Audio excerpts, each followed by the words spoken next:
ওরে বাবা রে, ভূতে ধরলো রে। বিমল বাবু, কুমার বাবু, ওদের আর কাছে আসতে দেওয়া নয়। ছোড়ো বন্দুক সবাই। আবার কি কাণ্ড বাবা? পৃথিবীর প্রলয়কাল এলো নাকি? আগ্নেয়গিরি জেগে উঠেছে। পাহাড়ের ওপর থেকে নেমে আসছে তপ্ত লাভা স্রোত। দ্বীপের সমস্ত প্রাণী মারা যাবে। নৌকা ভাসাও, নৌকা ভাসাও, জাহাজে চলো। আর নয়, এই অভিশপ্ত দ্বীপে আর নয়। প্রাণে বাঁচতে চান তো প্রাণপণে দৌড়ুন, দৌড়ে চলুন। এর আগে বিমল ও কুমারকে যখের ধন, আবার যখের ধন, সূর্যনগরীর গুপ্তধন প্রভৃতির দুর্ধর্ষ সব অ্যাডভেঞ্চার গল্পে আমরা পেয়েছি। আজ আবার বিমল ও কুমারের সঙ্গে আছেন মানিক ও জয়ন্ত, দুর্দান্ত এক অ্যাডভেঞ্চারের অপেক্ষায়। তাহলে শুরু হচ্ছে হেমেন্দ্র কুমার রায়ের অন্যতম সেরা অ্যাডভেঞ্চার কাহিনী, প্রশান্তের আগ্নেয়দ্বীপ।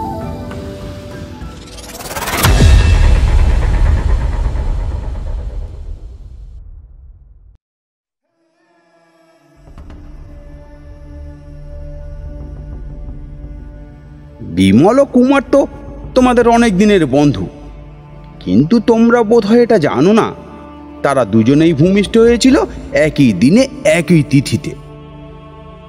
আজ মাসের পয়লা, এই মাসের 28 তারিখে তাদের দুজনের জন্মতিথি। তাদের প্রত্যেকের জন্মতিথিতেই বিশেষ একটি অনুষ্ঠানও হয়।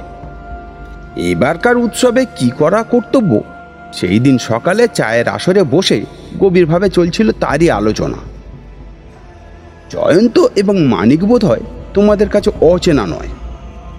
মাঝে মাঝে তারা বিমলদের সঙ্গে দেখা করতেও আসতো, সেদিনও এসেছিল।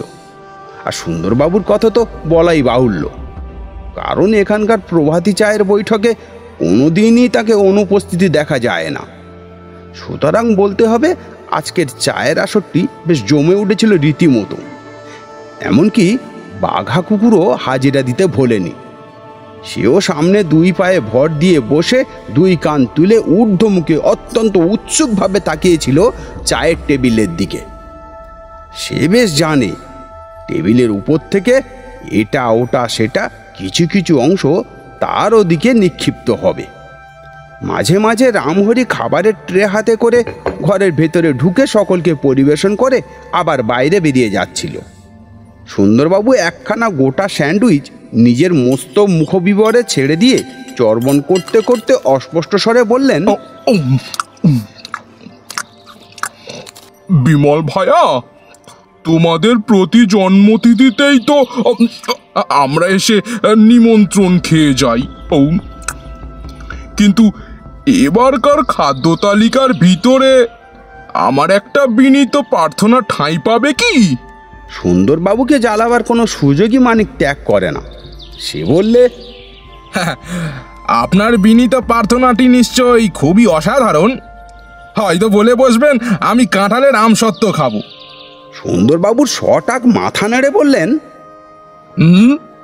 না, কখনো নয়। অমন অসম্ভব আবদার আমি করব না। ফাজিল ছোকরা কোথাকার, আমায় কি কচির খোকা পেয়েছো? কুমার হাসতে হাসতে বললে, আমাদের জন্মদিন আসতে না আসতেই চায়ের পেয়ালায় তুমুল তরঙ্গ তোলা কেন? মানিকবাবু, আপনি সুন্দরবাবুকে আর বাধা দেবেন না। ওর যা বলার ইচ্ছা তা উনি বলুন। সুন্দরবাবু মানিকের দুষ্টুমি ভরা হাসির দিকে একবার সন্দেহপূর্ণ নেত্রে তাকিয়ে বললেন, আমার কথাটা কি জানেন কুমার বাবু? এবারে আপনাদের জন্মতিথির তালিকায় মানে কিঞ্চিত নতুনত্ব সৃষ্টি করলে কেমন হয়? কি রকম নতুনত্ব সুন্দরবাবু?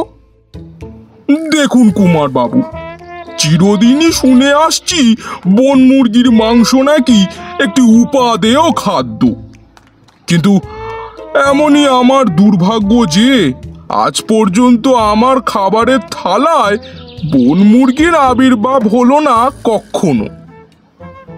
আপনাদের জন্মতিথির দৌলতে যদি সেই সৌভাগ্যটা লাভ করতে পারি তাহলে আমার একটি অনেক দিনের বাসনা চরিতার্থ হয়।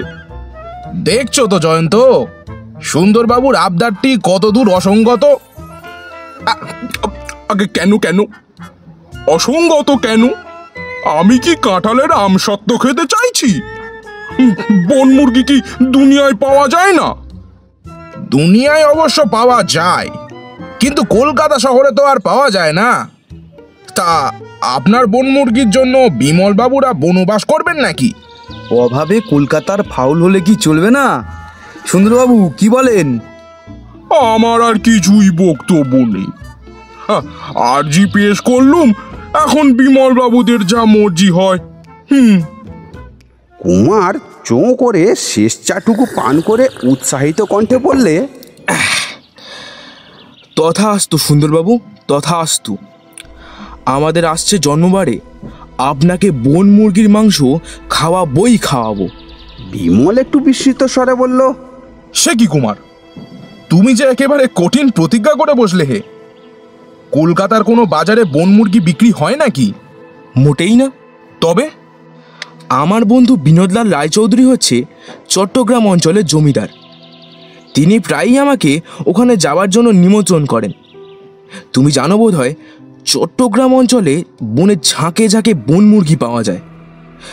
মনে করছি কালই আমি দিন কয়েকের জন্য চট্টগ্রামে যাত্রা করব। সে কি কুমার বাবু, সুন্দরবাবুর একটা আবদার রক্ষা করার জন্য আপনি এতটা কষ্ট স্বীকার করবেন? না মানিকবাবু, কেবল সুন্দরবাবু কেন, আমি আপনাদের সকলের তৃপ্তি সাধনের জন্যই চট্টগ্রামে যেতে চাই। জন্মতিথিতে বন্ধুদের যদি একটা নতুন জিনিস খাওয়াতে নাই পারি, তাহলে আর জন্মতিথির সার্থকতা রইল কোথায়? আমি কালই চট্টগ্রামের দিকে ধাবমান হব। তারপর সেখানকার বন থেকে ডজন খানেক জাত বন মুরগি সংগ্রহ করে আবার ফিরে আসব আমাদের কলকাতায়।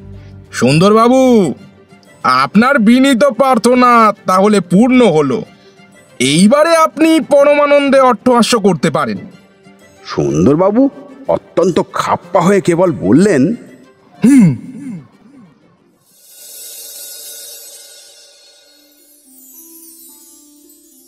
চট্টগ্রাম থেকে কুমারের ফেরবার কথা ছিল 20 তারিখে, কিন্তু ঠিক তার আগের দিনে কুমারের কাছ থেকে বিমল এই টেলিগ্রাম পেলে, বন মুরগি পেয়েছি, কিন্তু আসছে কাল কলকাতায় পৌঁছতে পারবো না। বিশেষ কারণে আমাকে আরও কয়েকদিন এখানে থাকতে হবে। এজন্য যদি আমাদের জন্মতিথির উৎসব মাটি হয়, তাহলেও কোনো উপায় নেই। টেলিগ্রামখানি হাতে করে বিমল বিস্মিত মনে ভাবতে লাগলো, কুমারের বিশেষ কারণটা কি হতে পারে? নিশ্চয়ই কোনো সাধারণ কারণ নয়, যার জন্য বন মুরগি পেয়েও সে যথাসময়ে এখানে আসতে নারাজ। 23 তারিখে কুমারের আর একখানা টেলিগ্রাম এলো। সেখানে পড়ে বিমল জানতে পারল 24 তারিখের সকালে সে কলকাতায় এসে পৌঁছবে। কুমার একটা রীতিমতো রহস্যপূর্ণ আবহাওয়া সৃষ্টি করে তুলেছিল। সেই জন্য বৈঠকখানায় তার জন্য সাগ্রহে অপেক্ষা করছিল বিমল, জয়ন্ত ও মানিক। খানিক পরে রাস্তার দরজার কাছে একখানা গাড়ি আসবার শব্দ হল। অনতিবিলম্বেই ঘরের ভিতরে প্রবেশ করলেন কুমার। জয়ন্ত বললে, কুমারবাবু, আপনার টেলিগ্রামে যা দেখেছি, আপনার মুখেও দেখছি তাই। আমার মুখে কি দেখছেন জয়ন্তবাবু? রহস্যের আভাস। হাতের বন্দুকটা একটা টেবিলের ওপর রেখে দিয়ে কুমার বললে, হ্যাঁ জয়ন্তবাবু, আপনি ভুল দেখেননি। যা তা রহস্য নয়, যাকে বলে একেবারে গভীর রহস্য। কিন্তু সে কথাই পরে আসছে, আগে বন মুরগিগুলোর একটা ব্যবস্থা করি। রামহরি, ও রামহরি! পাশের ঘর থেকে সাড়া এলো। কি বলছো গো কুমার বাবু? গাড়ির চালে এক ঝাঁকা জ্যান্ত রাম পাখি আছে, তুমি সেগুলো বাগানের মুরগি ঘরে রেখে এসো। আর তারপরে আমার জন্য খুব গরম এক পেয়ালা চা বানিয়ে দাও। কুমার নিজের কোটটা খুলে একখানা সোফার উপরে নিক্ষেপ করলে, তারপর নিজেও সেখানে বসে পড়ে বলল, বিমল, অদ্ভুত ব্যাপার, একেবারে অভাবিত। তোমার মুখ থেকে শুনছি বলেই ব্যাপারটা অদ্ভুত বলে বিশ্বাস করছি। পৃথিবীর 15.5 আনা লোকই যেসব ব্যাপারকে অদ্ভুত বলে মনে করে, তার মধ্যে আমি কিছুমাত্র অদ্ভুত তত্ত্ব খুঁজে পাই না। কিন্তু তোমার আমার কথা স্বতন্ত্র। হে জীবনেই আমরা এমন সব অসাধারণ ব্যাপার দেখেছি যে আমাদের কাছে বোধহয় অদ্ভুত বলে আর কিছুই থাকতে পারে না। কাজেই তুমি যা অদ্ভুত আর অভাবিত বলে বর্ণনা করবে, নিশ্চয়ই তার মধ্যে দস্তুর মতো অসাধারণত্ব আছে। আমরা প্রস্তুত, আরম্ভ করো তোমার অদ্ভুত কাহিনী। বিমল সোফার উপর একটু সোজা হয়ে বসল। গল্প শুনবার জন্য উন্মুখ হয়ে সবাই তার মুখের দিকে তাকিয়ে প্রতীক্ষা করতে লাগলো। বিশাল হলঘর, একেবারে নিস্তব্ধ। কুমার শুরু করলে, কেমন করে আমি জ্যান্ত বনমুরগি সংগ্রহ করলুম সে কথা শোনবার জন্য নিশ্চয়ই তোমাদের আগ্রহ নেই। সুতরাং এটুকু বললেই যথেষ্ট হবে যে চট্টগ্রাম বিভাগে একটা পাহাড়ি অঞ্চলে বনের ভিতরে গিয়ে এই পক্ষীগুলোকে আমি বন্দি করেছি। অবশ্য এ কাজে আমার জমিদার বন্ধু বিনোদলাল আমাকে যথেষ্টই সাহায্য করেছেন। ফেরবার সময় সমুদ্রের ধার থেকে আসছিল। সমুদ্র থেকে মাইল 10 তফাতে চাকারিয়া নামে একটা জায়গা আছে। সেখানে বিনোদের কয়েক ঘর প্রজা ছিল। তাদের কয়েকজন বিনোদের সঙ্গে দেখা করতে এলো। লক্ষ্য করে দেখলুম তাদের প্রত্যেকেরই মুখে চোখে দুশ্চিন্তার চিহ্ন। তারা জানালে একটা নরখাদক জন্তু এসে তাদের উপর ভীষণ অত্যাচার করছে। ইতিমধ্যেই অনেকের গরু ছাগল তো অদৃশ্য হয়েইছে, তার উপরে জনাপাঁচেক মানুষকেও আর খুঁজে পাওয়া যাচ্ছে না। বিনোদ জিজ্ঞাসা করলে, জন্তুটা কি, বাঘ না অন্য কোনো জানোয়ার? উত্তরে জানা গেল জানোয়ারটাকে কেউই সচক্ষে দেখেনি। গফুর আলীর বাড়ি থেকে জানোয়ারটা সেদিন একটা বাছুর নিয়ে যায়। সে রাত্রে বৃষ্টি পড়ে পথঘাট হয়েছিল কর্দমাক্ত। সকালবেলা খোঁজাখুঁজির পর বাছুরের আধ খাওয়া দেহটা পাওয়া যায় মাঠের একটা ঝোপের ভেতর। আশ্চর্যের বিষয় হচ্ছে এই, সেখানে কাদার ওপর কোনো জন্তুরই পায়ের ছাপ পাওয়া যায়নি। কেবল এটা বেশ বোঝা গিয়েছে যে রাত্রে একজন মানুষ ওই ঝোপের ভেতরে ঢুকে আবার বাইরে এসেছিল। কাদার উপর স্পষ্টভাবেই দেখা গিয়েছে একটা মানুষের পদচিহ্ন। এখান থেকেই জেগে উঠল আমার আগ্রহ। জিজ্ঞাসা করলুম, তোমরা কি বলতে চাও? মানুষ ছাড়া কোনো জন্তুই মাটির ওপর পদচিহ্ন ফেলে সেই ঝোপে প্রবেশ করেনি? একজন বলল, দেখুন, প্রবেশ করেনি এই কথা কেমন করে বলবো? ঝোপের ভিতরে বাছুরটার আধ খাওয়া দেহ যখন পাওয়া গিয়েছে, তখন বুঝতে হবে যে এ কাজ কোনো মানুষের নয়। মানুষ কখনো গরু বাছুরের কাঁচা মাংস খেতে পারে না। বাছুরটা যে কোনো হিংস্র জন্তুর কবলে পড়েছিল সে বিষয়ে একটুও সন্দেহ নেই। কিন্তু সেই জন্তুটা যেন কেমন করে ঝোপের ভিতরে ঢুকে আবার বাইরে বেরিয়ে গিয়েছে, কাদার ওপর তার কোনো চিহ্নই আমরা আবিষ্কার করতে পারিনি। বিনোদ বললে, তাহলে কি তোমরা বলতে চাও জন্তুটা আকাশ পথ দিয়ে আনাগোনা করছে? তোমাদের কথাই আমার বিশ্বাস হচ্ছে না। হুজুর, আমাদের কথায় বিশ্বাস না করলে আমরা মারা পড়ব। এই অঞ্চলে রোজ রাত্রেই হয় মানুষ নয় গরু ছাগল অদৃশ্য হচ্ছে। চারিদিকে এমন বিভীষিকার সৃষ্টি হয়েছে যে সন্ধ্যার পরে পথে ঘাটে কেউ আর পা বাড়াতে ভরসা করে না। এমনকি রাত্রেও আমরা ভয়ে ঘুমোতে পারি না। হুজুর হচ্ছেন জমিদার, আপনি আমাদের রক্ষা না করলে আমরা কোথায় গিয়ে দাঁড়াবো বলুন? কিন্তু এ ব্যাপারে আমি তোমাদের কি সাহায্য করতে পারি কিছুই তো বুঝতে পারছি না। হুজুর, আপনাদের দুজনের কাছেই বন্দুক রয়েছে। আপনারা ইচ্ছা করলেই জন্তুটাকে বধ করতে পারেন। তোমরা বাজে কথা বলছো। তোমরাও জন্তুটাকে দেখতে পাওনি, আবার বলছো মাটির উপরে পায়ের দাগ ফেলে সে চলাফেরা করে না। ঝোপের কাছে পেয়েছেও মানুষের কতগুলো পদচিহ্ন। মানুষ গরু বাছুরে কাঁচা মাংস খায় না, এ কথা সত্য, কিন্তু কোনো মানুষ রাত্রে সেই ঝোপের ভিতরে যাবেই বা কেন? তোমাদের কোনো কথারই আমি মানে খুঁজে পাচ্ছি না। লোকটি কাঁদো কাঁদো মুখে আবার বললে, হুজুর, হুজুর আমাদের রক্ষা করুন, আমাদের রক্ষা করুন হুজুর। বিনোদ অধীর স্বরে বলল, আরে আমরা তোমাদের কেমন করে রক্ষা করব? তোমাদের জন্য কি আমরা বন্দুক ঘাড়ে করে রাত্রে হাটে মাঠে ঘাটে পাহারা দিয়ে বেড়াবো নাকি? বিমল, আগেই বলেছি ততক্ষণে আমার কৌতূহল রীতিমতো জেগে উঠেছে। ঘটনার মধ্যেই আমি পেলুম যেন রহস্যের গন্ধ। আমি বললুম, বিনোদ, আমরা ইচ্ছা করলে হয়তো এদের কিছু সাহায্য করতে পারি। কীরকম? তুমি তো কালকেই কলকাতার দিকে রওনা হতে চাও। তুমি যদি রাজি হও তাহলে আমি আরও 3-4 দিন এখানে থেকে যেতে পারি। চড়ুকে পিঠ সরসর করে আর ধুনোর গন্ধ পেলেই মনসা নাচেন। বেশ, যা ভালো বোঝো করো। বিমল, তারপরেই তোমার কাছে আসে আমার প্রথম টেলিগ্রাম। লোকে যেমন বাঘ শিকার করে, আমিও অবলম্বন করলুম সেই পদ্ধতি। পরের দিন খবর এলো, কুতুবদিয়া প্রণালী সৃষ্টি করে পৃথিবীর একটা বাহু যেখানে বঙ্গোপসাগরের ভিতরে প্রবেশ করেছে, সেই নরখাদক জন্তুটার শেষ আবির্ভাব ঘটেছে সেইখানেই। ঝোপের ভিতরে পাওয়া গিয়েছে একটা গরুর খানিকটা খাওয়া দেহ। হিংস্র জন্তুদের স্বভাব হচ্ছে উদর পূর্ণ হওয়ার পর কোনো দেহের খানিকটা বাকি থাকলে তারা সেটা ঝোপেঝাড়ের ভেতর লুকিয়ে রেখে যায়। পরের দিন রাত্রে আবার তারা ফিরে এসে দেহের বাকি অংশটা গ্রহণ করে। আমরা ঘটনাস্থলে হাজির হয়ে দেখলুম যে ঝোপের ভিতরে গরুর দেহটা আছে। তার খুব কাছেই একটা মস্ত বড় গাছ। লোকজনের সাহায্যে সেই গাছের ওপর বাঁধলুম একটা মাচা। তারপর সন্ধ্যার আগেই বিনোদকে নিয়ে আমি সেই গাছে উঠে মাচার উপরে গিয়ে বসলুম। রাত্রে প্রথম দিকে আকাশে ছিল অষ্টমীর চাঁদ। আলো খুব স্পষ্ট না হলেও চারিদিকে বেশ নজর চলছিল। যে ঝোপটার দিকে আমাদের লক্ষ্য তার দুপাশেই খানিকটা খোলা জমি। তারপরে দুদিকে দাঁড়িয়ে আছে জঙ্গলের প্রাচীর।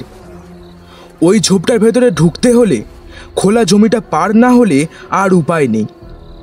কিন্তু সন্দেহজনক কিছুই আমার চোখে পড়ল না। তারপর চাঁদ গেল অস্তে, চারিদিকে অন্ধকার, আমাদের চোখও বন্ধ। বিনোদাকে রাত জাগতে অভ্যস্ত নয়, তার উপর এই অন্ধকারের জন্য বিরক্ত হয়ে সে আরম্ভ করল নিদ্রা দেবীর আরাধনা। আমি কিন্তু ঠায় জেগে বসে রইলুম। কোনো দিকে চোখ চলছিল না বটে, কিন্তু আমার 2 কান হয়ে রইল অত্যন্ত সজাগ। সে রাতে বাতাস পর্যন্ত ছিল না। বনের গাছপালা একেবারেই নীরব, কিন্তু এই স্তব্ধতাকে ভাঙতে পারে এমন কোনো শব্দও আমার কানে প্রবেশ করল না। পূর্ব আকাশে ফুটে উঠল ভোরের আলোর প্রথম আভাসটুকু। 2-1টা পাখি ডাকও আরম্ভ করলে। আমার রাত জাগা ব্যর্থ হলো ভেবে বিনোদকে জাগিয়ে দেওয়ার উদ্যোগ করছি, এমন সময় সচকিতে দেখলুম হঠাৎ এক দৃশ্য। ডান দিকের জঙ্গলের ভেতর থেকে জানোয়ারের মতো দেখতে কি একটা বেরিয়ে এলো। অত্যন্ত ঝাপসা আলোতে জানোয়ারটা যে কি তা বুঝতে পারলুম না, কিন্তু সে যে 4 পায়ে ভর দিয়ে হাঁটছে এটুকু আমি লক্ষ্য করলুম। চলতে চলতে একবার সে সন্দিগ্ধভাবে হঠাৎ দাঁড়িয়ে পড়ে আমাদের গাছের দিকে দৃষ্টিপাত করলে। অন্ধকারে বেড়ালের চোখ যেমন জ্বলে, তারও 2 চোখে রয়েছে তেমনই জ্বলন্ত নীলাভ আলো। নিশ্চয় সে আমাকে দেখতে পায়নি, কারণ আবার সে অগ্রসর হলো সেই ঝোপটার দিকে, যার ভিতরে ছিল গরুটার অর্ধভুক্ত দেহ। আমি বুঝলুম এই আমার সুযোগ। বন্দুকটা তুলে তখনই ঘোড়া টিপে দিলুম। বন্দুকের গর্জনের সঙ্গে সঙ্গে শুনলুম এক অত্যন্ত অপ্রত্যাশিত চিৎকার। যাকে মনে করেছিলাম হিংস্র জন্তু, হঠাৎ সে 2 পায়ে ভর দিয়ে দাঁড়িয়ে ভীষণ যন্ত্রণায় ইংরাজি ভাষায় আর্তনাদ করে উঠল।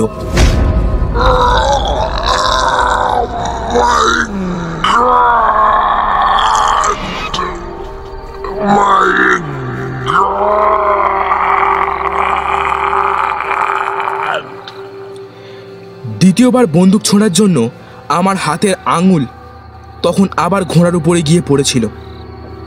কিন্তু মনুষ্যকণ্ঠের সেই আর্তনাদ শুনে আমি এমনই হতভম্ব হয়ে গেলুম যে আর বন্দুক ছুটতে পারলুম না। মানুষই হোক আর জানোয়ারই হোক, সেই জিপটা মাটির উপর পড়ে চতুষ্পদ জন্তুর মতো সমবেগে আবারও অদৃশ্য হয়ে গেল ডান দিকের জঙ্গলের মধ্যে। ইতিমধ্যে কানের কাছে বন্দুকের শব্দ শুনে বিনোদলালের ঘুম ভেঙে গিয়েছিল। তার উপর আবার মানুষের আর্তনাদে একেবারে স্তম্ভিত হয়ে গেল সে। প্রায় 1 মিনিট কাল আমরা দুজনে স্তব্ধ হয়ে বসে রইলুম। তারপর বিনোদ জিজ্ঞাসা করল, ব্যাপার কি কুমার? বন্দুক ছুড়লে কেন? মানুষই বা আত্মনাদ করলো কেন? জানোয়ার ভেবে তুমি মানুষ খুন করলে নাকি? আমি বললুম, আপাতত তোমার কোনো প্রশ্নের সঠিক উত্তর আমি দিতে পারবো না, তবে চতুষ্পদ জন্তুর মতো একটা কিছু দেখেছিলাম নিশ্চয়ই, নইলে আর খামোকা গুলি চালাবো কেন? কিন্তু বন্দুক ছোড়ার ঠিক পরেই একটা মানুষের আর্তনাদের সঙ্গে সঙ্গে মূর্তিটা দুপায়ে ভর দিয়ে দাঁড়িয়েছিল। তারপরে সে পালিয়ে গেল আবার চতুষ্পদ জন্তুর মতো 4 পায়ে ভর দিয়ে। বিনোদলাল আমাকে বিশ্বাস করল না। তার কথায় আমি নাকি তন্দায় আচ্ছন্ন চোখে রজ্জুতে সর্পভূম করেছি। তার কথায় আমি বললুম, বেশ, তাহলে গাছ থেকে নেমে পড়ো। যে জিপটাকে দেখেছি নিশ্চয়ই সে আমার গুলিতে জখম হয়েছে। জঙ্গলের ভিতর থেকে তাকে খুঁজে বার করা খুব কঠিন হবে না। সমস্ত বনভূমি তখন সমুজ্জ্বল হয়ে উঠেছিল জ্যোতির্ময়ী উষার শান্ত আশীর্বাদে। আকাশ বাতাস পরিপূর্ণ করে পাখির প্রভাতী সঙ্গীতে। মাথার ওপর আকাশপথ দিয়ে ঝাঁকে ঝাঁকে উড়ে যাচ্ছে বালিহাঁস, বনমুরগি এবং অন্যান্য পাখি। চোখের সামনে আর নেই অন্ধকার বা আবছায়ার বাঁধা। মাটিতে নেমে আমরা দুজন বন্দুক প্রস্তুত রেখে অগ্রসর হলুম। জঙ্গলের ভেতর দিয়ে বেশ খানিকটা এগোবার পর আমরা গিয়ে পড়লুম ফর্সা জায়গায়। সেই খোলা জমির উপর গাছপালা নেই, মাঝে মাঝে আছে কেবল ঝোপঝাড় বা ছোট ছোট আগাছার জঙ্গল। তারপর দেখা যাচ্ছে বঙ্গোপসাগরের সীমাহারা নীল জলের বিস্তার। রক্তের চিহ্ন চলে গিয়েছে সমুদ্রের দিকে। বিনোদলাল বলল, কুমার, তুমি যে জীবটাকে আহত করেছো নিশ্চয়ই সেটা জানোয়ার নয়। এখানে রক্তের দাগের সঙ্গে যে পায়ের চিহ্নগুলো দেখা যাচ্ছে এগুলো মানুষের পায়ের ছাপ না হয়ে যায় না। বিনোদলাল ভুল বলেনি, সত্যি এগুলো মানুষের পায়ের দাগই বটে। বিনোদের কথার কোনো জবাব না দিয়ে পদচিহ্ন অনুসরণ করে আমি দৌড়তে আরম্ভ করলুম। খানিকটা অগ্রসর হওয়ার পরেই হঠাৎ দেখতে পেলুম একখানা নৌকো তট ছেড়ে সমুদ্রের ভেতর দিয়ে ভেসে যাচ্ছে এবং সেখানে চালনা করছে একটি মাত্র মানুষ। আচম্বিতেই সমুদ্রের দিক থেকে ভেসে এলো একটা বিশ্রী অট্টহাসি।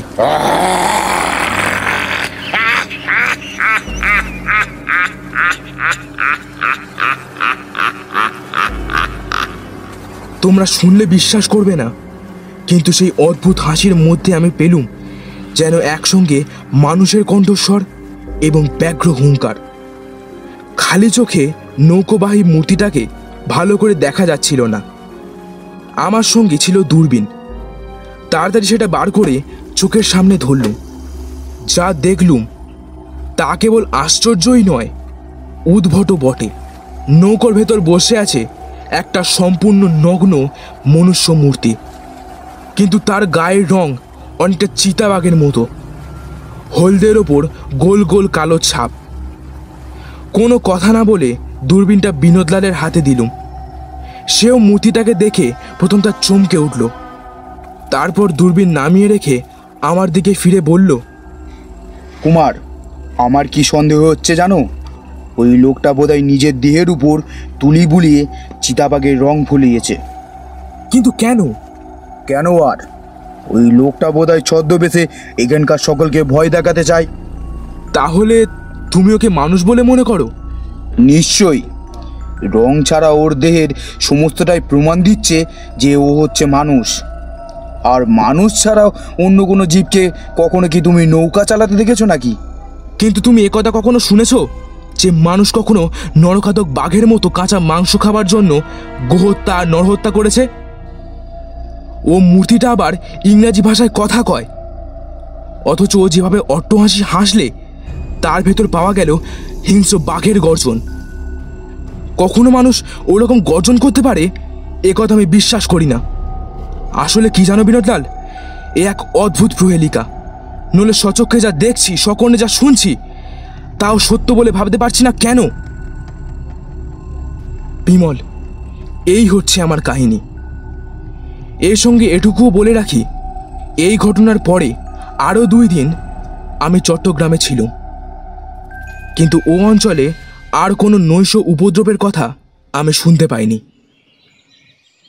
কুমারের এই কাহিনী শেষ হবার পর সকলে খানিকক্ষণ স্তব্ধ হয়ে বসে রইল। বিমলের কপালে চর্ম কুঞ্চিত হয়ে উঠল। তার মুখে ফুটল গভীর চিন্তার লক্ষণ। নেগড়ে বাঘ আর ভালুকেরা যে মাঝে মাঝে মানুষের শিশু ধরে নিয়ে গিয়ে হত্যা না করে পালন করে, এর কয়েকটি বিশ্বাসযোগ্য নজির আছে। কুমারবাবু যে কাহিনী শোনালেন তাও কি সেরকম কোনো ব্যাপার হতে পারে না? হয়তো কোনো মানুষ শিশু বয়স থেকেই চিতাবাঘিনীর বাসায় পালিত হয়েছে, তাই সেও পেয়েছে বাঘের স্বভাব। জীবজন্তুর কাঁচা মাংস না হলে তার চলে না। চিতা আর ভাল্লুকের বাসায় পালিত মানুষের কাহিনী যে সত্যি, সে বিষয়ে কোনো সন্দেহ নেই। ওই শ্রেণীর মানুষের স্বভাব জন্তুর মতোও হয় বটে, কিন্তু তাদের সম্বন্ধে আরও কতগুলো কথা জানা গিয়েছে। প্রথমত, প্রত্যেক ক্ষেত্রেই দেখা গিয়েছে তারা 15-20 বছরের বেশি বাঁচে না, অনেকেই তারও আগে মারা যায়। দ্বিতীয়ত, জঙ্গল থেকে মানুষের আশ্রয়ে এসেও তারা মানুষের ভাষায় 2-4টের বেশি কথা কইতে শেখে না। তৃতীয়ত, নেকড়ে বা ভালুকের দ্বারা পালিত মানুষের গায়ের রং নেকড়ে বা ভালুকের মতো হয় না। কিন্তু কুমারের কাহিনীতে আমরা যে মানুষটির কথা শুনলাম তা হচ্ছে সম্পূর্ণ স্বতন্ত্র। আহত হলে সে পরিষ্কার ইংরাজি ভাষায় আর্তনাদ করে। এ ভাষা সে কোথায় শিখলে, কার কাছে শিখলে? ভারতবর্ষের কোথাও চিতাবাঘের দ্বারা পালিত মানুষ সাহেবের আশ্রয়ে এসে ইংরাজি ভাষা শিখলে সে কথা আজ দেশে দেশে বিখ্যাত হয়ে উঠত। কিন্তু এমন কোনো চিতা মানুষের কাহিনী কোনোদিনই আমাদের কানে ওঠেনি। তারপর কুমার বলছে তার গায়ের রং নাকি চিতাবাঘের মতো। চিতার বাসায় পালিত হলেও সে হচ্ছে মানুষ, সুতরাং প্রকৃতি বন্য হলেও তার গায়ের রং কখনো চিতার মতো হতে পারে না। তার ওপরে সে নাকি শিকার করে, মানুষ ও জন্তুর কাঁচা মাংস খায়। জন্তুর দ্বারা পালিত যে মনুষ্য শিশু লোকালয়ে ফিরে এসেছে তাদেরও এই রকম স্বভাবের কথা শোনা যায়নি। যদি তর্কের অনুরোধে ধরে নেওয়া যায় যে এই চিতা মানুষটা বরাবর বনে থেকে নরখাতক বাঘের মতোই হিংস্র হয়ে উঠেছে, তাহলে এখানেও প্রশ্ন উঠবে, তবে সে ইংরাজি ভাষা শিখলে কার কাছ থেকে? আর লোকালয়ে না এসেও সে নৌকো চালনা করার ক্ষমতা অর্জন করলো কেমন করে? না জয়ন্তবাবু, এ ঘটনার মধ্যে আছে গভীরতর রহস্য। হ্যাঁ, কিন্তু সে রহস্যের চাবিকাঠি যখন আমাদের কাছে নেই, তখন ও কথা নিয়ে মাথা ঘামিয়ে আপাতত কোনো লাভ হবে না। তার চেয়ে এখন উচিত হচ্ছে কুমারবাবুর প্রাসাদে যে বন্য রামপক্ষীগুলো আত্মদান করার জন্য আমাদের দ্বারস্থ হয়েছে, সকলে মিলে তাদেরই পরিদর্শন করে আসা। কুমার উঠে দাঁড়িয়ে হাসি মুখে বললে, বেশ তো, চলুন না। আসুন জয়ন্তবাবু, এসো বিমল। আপাতত মুরগি দেখার ইচ্ছা আমার নেই, তোমরা যাও। জয়ন্ত ও মানিককে নিয়ে কুমার ঘরের ভেতর থেকে বেরিয়ে গেল। ঠিক মিনিট 15 পরে তারা যখন আবার ফিরে এলো, তখন দেখলে বিমল একখানা বই হাতে নিয়ে চুপ করে বসে আছে। ওটা কি বই বিমল? এটা H.G. ওয়ালসের বই, তুমিও পড়েছ। এর নাম হচ্ছে দ্য আইল্যান্ড অফ ডক্টর মরো। মনে আছে? এই বইখানা নিয়ে আমরা দুজনে মিলে অনেক জল্পনা কল্পনা করেছিলাম। বিমল, তুমি কি বলতে চাও? না না, তা হচ্ছে অসম্ভব। কি অসম্ভব কুমার? ডক্টর মোরদ্বীপের সঙ্গে নিশ্চয়ই চাটগাঁয়ের ওই আশ্চর্য মানুষটার কোনো সম্পর্ক নেই? কেন? প্রশান্ত মহাসাগরের দক্ষিণ আমেরিকার পাশে সেই ডক্টর মোরদ্বীপ, আর কোথায় এই ভারতবর্ষের চট্টগ্রাম। ও দ্বীপের কোনো জীব কেমন করে এখানে এসে হাজির হবে? এটা কি অসম্ভব নয় বিমল? কুমার, তোমার প্রশ্নের উত্তর না দিয়ে আমিও তোমাকে একটা প্রশ্ন করতে চাই। ওখান থেকে কোনো জীবের ভারতবর্ষে আসাটা কি ডক্টর মোরদ্বীপের চেয়েও বেশি অসম্ভব? তুমি কি বলতে চাও বিমল? ভূপর্যটক ফিলিপ সাহেবের কথা তোমার মনে আছে? ফিলিপ, ওই যার সঙ্গে আমরা দক্ষিণ আমেরিকার ইকুয়েডর রাজ্যে সূর্যনগরে গুপ্তধন দেখতে গিয়েছিলাম, নিশ্চয়ই তার কথা এত শিগগিরই ভুলতে পারি? হ্যাঁ, আমি সেই ফিলিপ সাহেবের কথা বলছি। এটাও তুমি ভোলনি বোধ হয়। মিস্টার ফিলিপ তার ভূপর্যটকের গল্প বলতে বলতে কত দেশের বিচিত্র সব রহস্যের কথা শুনিয়েছেন। তারই মুখে ডক্টর মোরদ্বীপের কথা আমি প্রথম শুনি। প্রশান্ত মহাসাগরের ঠিক যেখানে সেই দ্বীপটি আছে, মিস্টার ফিলিপ একখানা নকশা এঁকে তাও আমাকে দেখিয়ে দিয়েছিলেন। আমরা যদি একখানা জাহাজ ভাড়া করে সমুদ্রপথে বেরিয়ে পড়তে পারি, তাহলে সেই নকশা অনুসারে অনায়াসেই মোরদ্বীপে গিয়ে হাজির হতে পারবো। কিন্তু বিমলবাবু, কুমারবাবুর মুখে যে অদ্ভুত মানুষটার গল্প শুনে আপনি এই সিদ্ধান্তে উপস্থিত হয়েছেন, আমিও সেই মানুষটার সঙ্গে সুদূর প্রশান্ত মহাসাগরে কোনো অদ্ভুত দ্বীপের কিছুমাত্র সম্পর্ক আবিষ্কার করতে পারছি না। আমারও প্রশ্ন হচ্ছে, একখানা ছোট বোট চড়ে অত দূর থেকে সমুদ্রের পাড়ি দিয়ে কেউ কি ভারতবর্ষে এসে উঠতে পারে? জয়ন্তবাবু, মাঝে মাঝে আপনি কি খবরের কাগজে পড়েননি? ছোট ছোট তুচ্ছ নৌকায় চড়ে একাধিক সাহেব সমুদ্রপথে পৃথিবী ভ্রমণ করেছেন। মাঝে মাঝে একথাও শোনা যায়, চীনা ও জাপানিরা ওই রকম ছোট নৌকায় চেপে অত বড় প্রশান্ত মহাসাগর পার করে আমেরিকা পর্যন্ত গিয়ে পড়েছে। কিন্তু এখানে ওই নৌকার কথা না তুললেও চলে, কারণ কুমারের দেখা ওই অদ্ভুত জীবটা যে নৌকায় চড়েই ভারতবর্ষে এসে পড়েছে, তারও কোনো কিন্তু নিশ্চিত প্রমাণ নেই। হয়তো সে অন্য কোনো উপায়ে এখানে এসে হাজির হয়েছে, তারপর যেভাবেই হোক একটা নৌকা সংগ্রহ করেছে। সেই উপায়টা যে কি, তা নিয়ে আপাতত আমাদের মাথা ঘামানোর দরকার নেই। আর ওই জীবটা যে মোরদ্বীপেরই বাসিন্দা, তাও আমি জোর করে বলতে চাই না। কিন্তু কুমারের মুখে এইরূপ জীবটার বর্ণনা শুনে আমার মনে অনেক দিন পর জেগে উঠেছে ডক্টর মোরদ্বীপের কাহিনী। বহুকাল থেকেই আমার বাসনা ছিল একবার ওই দ্বীপে গিয়ে দেখে আসব ভূপর্যটক ফিলিপ সাহেবের আর এইচ.জি. ওয়েলসের কথা সত্য কিনা। যদি আমরা সেখানে গিয়ে হাজির হতে পারি, তাহলে চট্টগ্রামের এই আজব জীবটার সঙ্গে কেন যে আমি ওই দ্বীপটার সম্পর্ক নিয়ে এত মাথা ঘামাচ্ছি, সে কথা আপনাদের কাছে খুলে বলবো। বিমল বাবু, ডাক্তার মোরদ্বীপের রহস্য আমরা কোনোদিনই শুনিনি। আপনি দু চার কথায় খুলে বলবেন কি? এইচ.জি. ওয়েলসের একখানা বই এগিয়ে দিয়ে বিমল বললে, আমার মুখে কিছুই শোনার দরকার নেই, এই বইখানা নিয়ে যান। এর পাতাগুলোর ওপরে চোখ বোলালেই সব কথা জানতে পারবেন। কিন্তু তার আগে বলুন দেখি, আমি আর কুমার যদি সেই দ্বীপের দিকে যাত্রা করি, তাহলে এই অ্যাডভেঞ্চারে আপনারাও কি যোগ দিতে রাজি হবেন? নিশ্চয়ই। বিমলের অনুমান, ফিলিপ সাহেবের বই আর এইচ.জি. ওয়েলসের রচনা সত্য না হলেও আমি কিছুমাত্র দুঃখিত হব না। জীবনে বড়ই ঘটনার অভাব ঘটেছে। কলকাতা শহরকে মনে হচ্ছে ছোট খাঁচার মতো। এখানে আর বেশি দিন আবদ্ধ থাকলে বেতর রুগীর মতো শয্যাগত হয়ে পড়ব।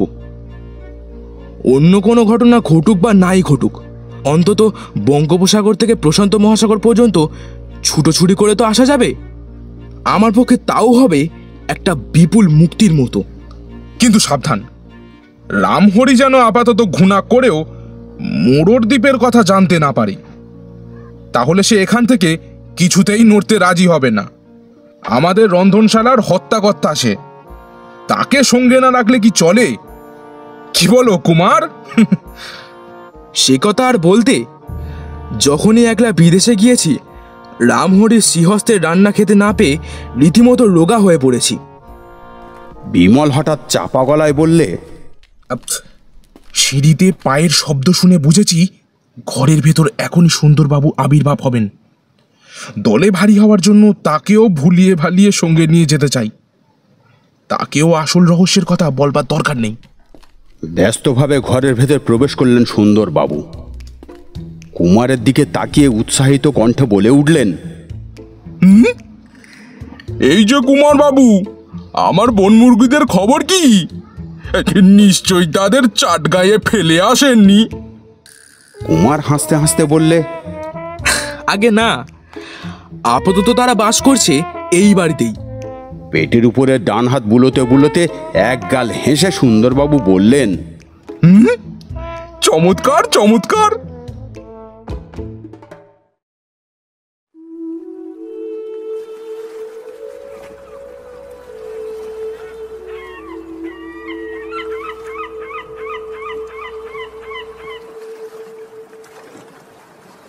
সিন্ধুর মুখে বিন্দুর মতো অনেক দূরে দেখা গেল ছোট্ট একটি দ্বীপ। বলা বাহুল্য, ভারতবর্ষ থেকে আমরা জাহাজে উঠেছি এবং জাহাজ এখন এসে পড়েছে প্রশান্ত মহাসাগরের একেবারে ভেতরে, এবং এখন যেখান দিয়ে অগ্রসর হচ্ছে তার একদিকে আছে ওই ছোট্ট দ্বীপটি, আর অন্যদিকে আছে দক্ষিণ আমেরিকার তটভূমি। এইখানটা সাধারণ জাহাজ চলাচলের পথও নয়, আর সেই কারণে ভাড়া করে একখানা নিজস্ব জাহাজ নিয়ে আমাদের এখানে আসতে হয়েছে। ভূপর্যটক ফিলিপ সাহেবের কাছ থেকে পাওয়া চার্টের উপরে একবার চোখ বুলিয়ে নিয়ে তারপর আবার দ্বীপের দিকে দৃষ্টিপাত করে বিমল উৎফুল্ল কণ্ঠে বললে, ওইটাই যে ডক্টর মরর দ্বীপ, সে বিষয়ে কোনোই সন্দেহ নেই। ওই ছোট্ট জায়গাটুকুর ভেতর কোনো বৃহৎ রহস্য লুকিয়ে থাকতে পারে, দূর থেকে দ্বীপটিকে দেখলে মোটেও সে সন্দেহ হয় না। হঠাৎ পেছন থেকে সুন্দরবাবুর কণ্ঠে শোনা গেল, আপনার এ কথার অর্থ কি বিমল বাবু? বিমল তাড়াতাড়ি চাটখানা মুড়ে ফেলে ফিরে দাঁড়িয়ে বলল, এই যে সুন্দরবাবু, আপনি যে কখন চুপি চুপি পিছনে এসে দাঁড়িয়েছেন, আমরা কিছুই টের পাইনি। হ্যাঁ, টের পাননি বলেই তো পিছন থেকে আমি আপনাদের সমস্ত কথাই শুনতে পেয়েছি। কি শুনেছেন সুন্দরবাবু? আরে শুধুই কি শুনেছি, আসল ব্যাপারটাও বুঝতে পেরেছি। কি বুঝেছেন সুন্দরবাবু? এই সাগরে ভ্রমণে বেরোবেন, স্বাস্থ্যের উন্নতি হবে, এমনই সব আরো নানা লোভ দেখিয়ে আপনারা আমাকে কলকাতা থেকে এখানে টেনে এনেছেন। তারপর অকুল পাথারে ভেসে রোজ আপনাদের হাব ভাব দেখে আমার সন্দেহ হয়েছিল যে আপনাদের এই সাগর যাত্রার পেছনে কোনো গভীর রহস্য আছে। মাঝে মাঝে সে সন্দেহ আপনাদের কাছে প্রকাশও করেছিলুম, কিন্তু আমার কথা আপনারা হেসে উড়িয়েই দিয়েছিলেন। মশাই, গোয়েন্দাগিরি করে আমি চুল পাকিয়ে ফেললুম। আমার সন্দেহকে আপনারা হেসে উড়িয়ে দেওয়ার চেষ্টা করলে পারবেন কেন বলি, তা পারবেন কেন? তবে ফাঁদে যখন পা দিয়েছি ফল ভোগ করতেই হবে, কাজেই মুখে আর কিছু বলিনি। কিন্তু আজ বুঝতে পেরেছি কলকাতা থেকে আপনাদের লক্ষ্য ছিল ওই অজানা দ্বীপটার ওপরে। মানিক মুখে কপট ভয়ের ভাব ফুটিয়ে তুলে বললে, বলেন কি সুন্দরবাবু, কোথায় কলকাতা আর কোথায় এই ছোট দ্বীপটা? মাঝখানে আছে প্রায় 11,500 মাইল ব্যাপী জলপথ। আমাদের লক্ষ্য করার শক্তি কি এতই অসাধারণ যে কলকাতায় বসে ওই দ্বীপটা চোখে দেখতে পেয়েছি? না সুন্দরবাবু, আপনার এই অত্যুক্তির অত্যাচার আমরা আর সহ্য করতে রাজি নই। তোমার ঠাট্টা থামাও মানিক, অসময়ের ঠাট্টা আমার ভালো লাগে না। আমার বিরুদ্ধে একটা মস্ত ষড়যন্ত্র হয়েছে, নইলে তোমরা এই বিশেষ দ্বীপটাতে আসতে চাও সে কথা আমাকে আগে বলনি কেন? মানে বললে কি করতেন? করতুম আর কি, তোমাদের সঙ্গে আসতুম না। কেন আসতেন না? এর আগে বোকার মতো তোমাদের পাল্লায় পড়ে যতবারই দেশের বাইরে এসেছি ততবারই পড়েছি সাংঘাতিক সব বিপদে। তবুও বেশিরভাগ বিপদের ধাক্কা কোনো রকমে সামলাতে পেরেছিলুম, ভারতবর্ষে মাটিতেই ছিলুম বলে। কিন্তু এবার তোমাদের সঙ্গে এসে পড়েছি এমন এক জায়গায় যেখানে মা বাপ বলতে কেউ থাকবে না। চারিদিকে কেবলই থই থই করছে জল, আর তার মাঝখানে ওই এক রত্তি একটা সর্ষের মতো রয়েছে ওই বাজে দ্বীপটা। হায় রে, আমি কি আর দেশে ফিরতে পারবো? সুন্দরবাবু, এই একটা ছোট্ট দ্বীপ দেখে আপনি এতটা ভড়কে যাচ্ছেন কেন? ভরকে যাব না কিরকম বলেন কি মশাই? আপনাদের আমি কি চিনি না? আমি কি জানি না পৃথিবীর আনাচে কানাচে যেখানে অপেক্ষা করছে মারাত্মক সব বিপদ আপদ, একটু খবর পেলেই সেই সব জায়গায় আপনারা ছুটে যান বদ্ধ পাগলের মতো। আপনারা যে ওই বিশেষ দ্বীপটিতে সমুদ্রের হাওয়া ভক্ষণ করতে আসেননি এটুকু বুঝতে পারবো না এমন কচি খোকা আমি নই বাপু। আপনাদের ধাপ্পায় বলবার কথা আমার নয়, কিন্তু কি জানেন কুমার বাবু, মুনিরও মতিভ্রম হয়, আমারও মতিভ্রম হয়েছিল, নইলে কি আর আপনাদের সঙ্গে আবার দেশের বাইরে পা বাড়াতুম? কখনো না। এমন সময় রামহরি সেখানে দাঁড়ালো। সকলকার মুখের দিকে একবার সে তাকিয়ে নিয়ে বলল, কি হয়েছে সুন্দরবাবু? আপনি এত খাপ্পা হয়ে উঠেছেন কেন? খাপ্পা না হয়ে উপায় কি রামহরি? বলি উপায়টা কি? এই বাবুগুলো ধাপ্পা দিয়ে আমাদের দুজনকে এখানে কেন টেনে এনেছ জানো? কেন সুন্দরবাবু? আমরা জবাই হব বলে। রামহরির দুই চক্ষু ছানা বড়ার মতো করে অবাক হয়ে তাকিয়ে রইল। সুন্দরবাবু বললেন, এরা 7 সমুদ্র 13 নদী পার হয়ে এত দূর এসেছে কেন জানো? ওই এক ফোঁটা দ্বীপে গিয়ে নামবে বলে। রামহরি ফিরে দ্বীপটার দিকে তাকিয়ে বলল, বাবুরা ওই দ্বীপে গিয়ে নামবে নাকি? ওটা কি দ্বীপ? ভগবান জানেন। দ্বীপটার যা চেহারা দেখছি পৃথিবীর কোনো মানুষই বোধহয় ওর নামও শোনেনি। আচ্ছা, ওই দ্বীপে কি আছে? ওখানে নিশ্চয়ই আছে মূর্তিমান বিভীষিকার দল, তা নইলে এমন ডাহাডান পিঠে ছোকরার দল এত দূরে ছুটে আসে? দ্বীপটাকে দেখেই আমার গায়ে কাঁটা দিচ্ছে। ঘাড়ে ভূত না চাপলে অমন দ্বীপে কেউ বেড়াতে আসে না মশাই। তা যা বলেছেন, ওই বাবুগুলি প্রত্যেকেরই ঘাড়ে চেপে আছে একটা করে ভূত। কিন্তু আমাদের ঘাড়ে তো ভূত নেই, আমরা কেন এদের সঙ্গে বেঘরে ছুটোছুটি করে মরি?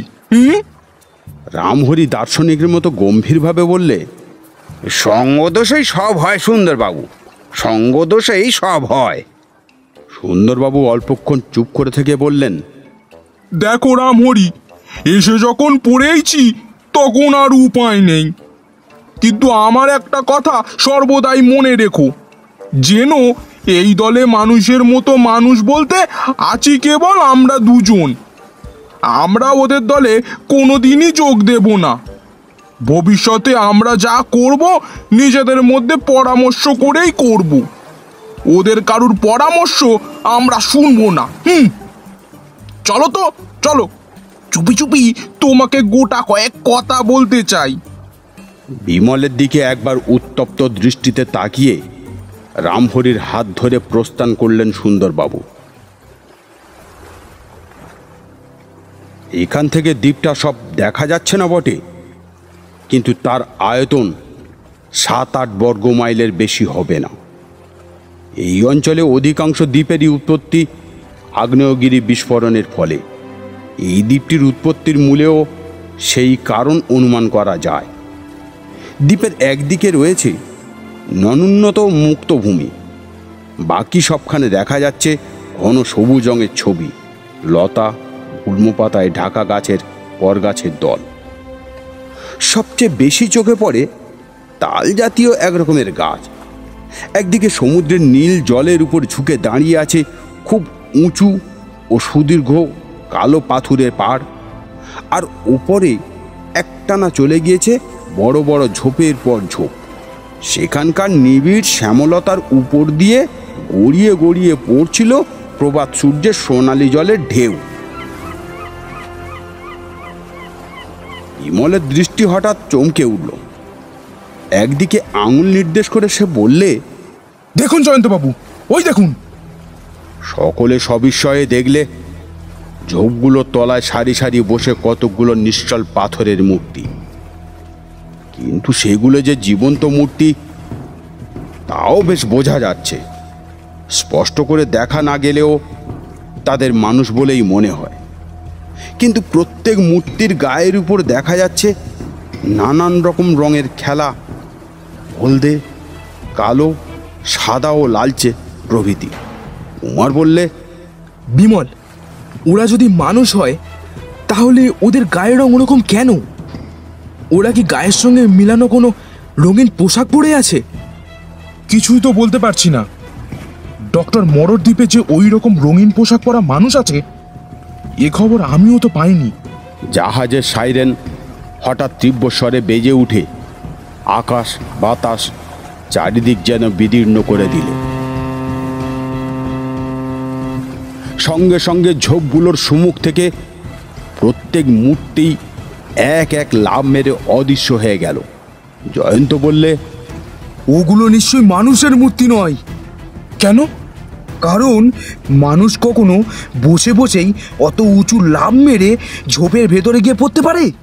বিমল কোনো উত্তর দিলে না, কিন্তু সুন্দরবাবু টনক নড়ল।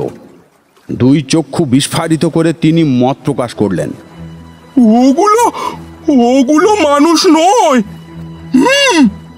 আপনি কি বলতে চান সুন্দরবাবু? দুই ভুরু সংকুচিত করে সুন্দরবাবু বললেন, আমার কথার অর্থ হচ্ছে তুমি একটা পাজির পা ঝাড়া। রামহরি, ও রামহরি, শুনেছ? যা ভেবেছি তাই। আমরা এসেছি একটা ভুতুড়ে দ্বীপে। জাহাজ আর অগ্রসর হতে পারলে না, সেইখানেই নোঙর ফেললে। বিমলের আদেশে খালাসিরা দ্বীপে যাবার জন্য বোট নামাবার আয়োজনে নিযুক্ত হলো। রামহরির কানে কানে সুন্দরবাবু বললেন, আমাদের দুজনের কি করা উচিত জানো রামহরি? ওই দ্বীপে না উঠে এই জাহাজের ভেতরেই বাস করা। রামহরি মাথা নাড়তে নাড়তে বললে, তা হয় না বাবু মশাই। খোকাবাবু জমালয়ে যেতে চাইলে আমাকেও তার সঙ্গে সঙ্গে যেতে হবে। সুন্দরবাবু এমন একটা মুখভঙ্গি করলেন যার দ্বারা বোঝা গেল রামহরির উত্তর শুনে তিনি মোটেই প্রীত হননি।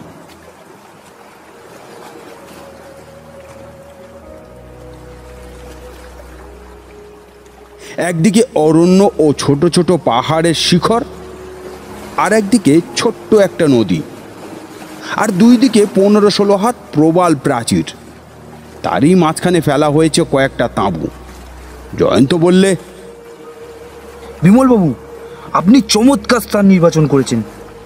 ওই দুই দিকে প্রবল প্রাচীর আছে বলে শত্রু আসবার ভয় নেই। কেবল ওই বন আর নদীর দিকে সাবধানে দৃষ্টি রাখলেই আমরা নিরাপদ থাকতে পারবো। হঠাৎ সুন্দরবাবু একটা সুউচ্চ লম্ফ ত্যাগ করে উঠলেন। ওরে বাপ রে, ভূমিকম্প হচ্ছে। ভয় নেই সুন্দরবাবু, ভয় নেই। এখানে পায়ের তলার মাটি মাঝে মাঝে এমনই কাঁপবে। সুন্দরবাবু ভ্রু কুঞ্চিত করে বললেন, বটে? তা এখানকার মাটির এমন বেয়ারা স্বভাবের কারণটা কি শুনি? এটা সাধারণ দ্বীপ নয়। এখানে সমুদ্রের তলায় যে আগ্নেয় পর্বত আছে, এই দ্বীপটিকে তারই চূড়া বলে বর্ণনা করা যায়। আমি আর কুমার দ্বীপের খানিকটা পরিদর্শন করে এসেছি। চারিদিকেই দেখেছি পাথরের গায়ে রয়েছে গর্তের পর গর্ত, আর সেই সব গর্ত আর কিছুই নয়, আগ্নেয় পর্বতের ধোঁয়া বেরোবার পথ। ওই দেখুন, ওই ওই ওই দেখুন, খানিক দূরে একটা ধোঁয়ার রেখা দেখতে পাচ্ছেন? ওখানেই গর্তের ভেতর দিয়ে বেরিয়ে আসছে আগ্নেয় পর্বতেরই ধোঁয়া। বিমল বাবু, আপনি যে আমার আক্কেল গুরুম করে দিলেন মশাই। পায়ের তলায় ভূমিকম্প আর আগ্নেয়গিরি নিয়ে মানুষ কখনো বাস করতে পারে? কোন দিন দাউ দাউ করে জ্বলে উঠবে আগুন, আর আমাদের দেহের বদলে এখানে পড়ে থাকবে খালি এক মুঠো ছাই। অতটা দুর্ভাবনার দরকার নেই। এই যে ওয়েল সাহেবের গল্পের নায়ক এই দ্বীপে এসেছিল 1887 খ্রিস্টাব্দে, তারও 10-15 বছর আগে যে এই দ্বীপটার অস্তিত্ব ছিল এমন প্রমাণও পাওয়া গিয়েছে। এতদিনের মধ্যেও যখন আগ্নেয়গিরি উৎপাত করেনি, তখন আরও গোটা কয়েক দিন আমরা বোধহয় নিরাপদেই কাটিয়ে দিতে পারবো। বিমলদের সঙ্গে এসেছিল 12 জন গোর্খা। তারা সকলেই আগে ফৌজে কাজ করত। বিমল তাদের ডেকে হুকুম দিল যে দুদিকে প্রবাল প্রাচীর নেই সেইখানেই সর্বদাই বন্দুক নিয়ে পাহারা দিতে। তারপর ফিরে বললে, আমাদের সবাইকে এখানে সর্বদাই সশস্ত্র হয়ে থাকতে হবে, কারণ কোন দিক থেকে কখন শত্রুর আবির্ভাব হবে কিছুই বলা যায় না। কুমার, আমাদের মেশিন গান দুটো তুমি বাইরে এনে বসিয়ে রাখো। এইসব আয়োজন দেখে সুন্দরবাবু উদ্বেগ ও অশান্তি ক্রমেই বেড়ে উঠতে লাগলো। কিন্তু বিমল, কুমার, মানিক ও জয়ন্তের কাছ থেকে তিনি কোনো সান্ত্বনাই খুঁজে পেলেন না। তাদের কাছে গেলেই তিনি পান শুধু ভীষণ সব সম্ভাবনার ইঙ্গিত। শেষটা রীতিমতো মুষড়ে পড়ে তিনি ঢুকলেন গিয়ে রামহরি তাঁবুর ভেতরে। রামহরি রান্নায় ব্যস্ত ছিল। তার রন্ধনের বিচিত্র আয়োজন দেখে সুন্দরবাবুর অশান্ত মনটা অনেকটা শান্ত হয়ে উঠল। আর একটি প্রাণী সেই তাঁবুর রান্নাঘরের আশেপাশে উঁকি ঝুঁকি মারছিল। সে হচ্ছে বাঘা। তার নাসারন্ধে প্রবেশ করেছে মাংসের সুগন্ধ।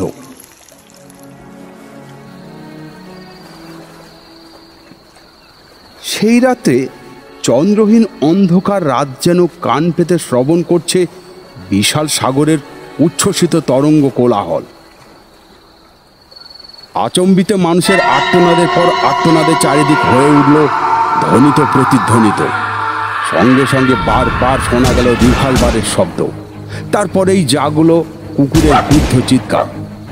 বিমল, কুমার, জয়ন্ত ও মানিক সকলেই ব্যস্তভাবে তাঁবুর ভেতর থেকে বেরিয়ে এলো। কুমার উদ্বিগ্ন কণ্ঠে বললে, এই যে সুন্দরবাবুর গলা, বাঘাও চেঁচাচ্ছে, সুন্দরবাবু ক্রমাগত রিভলভার ছুড়ছেন, ব্যাপার কি বলতো?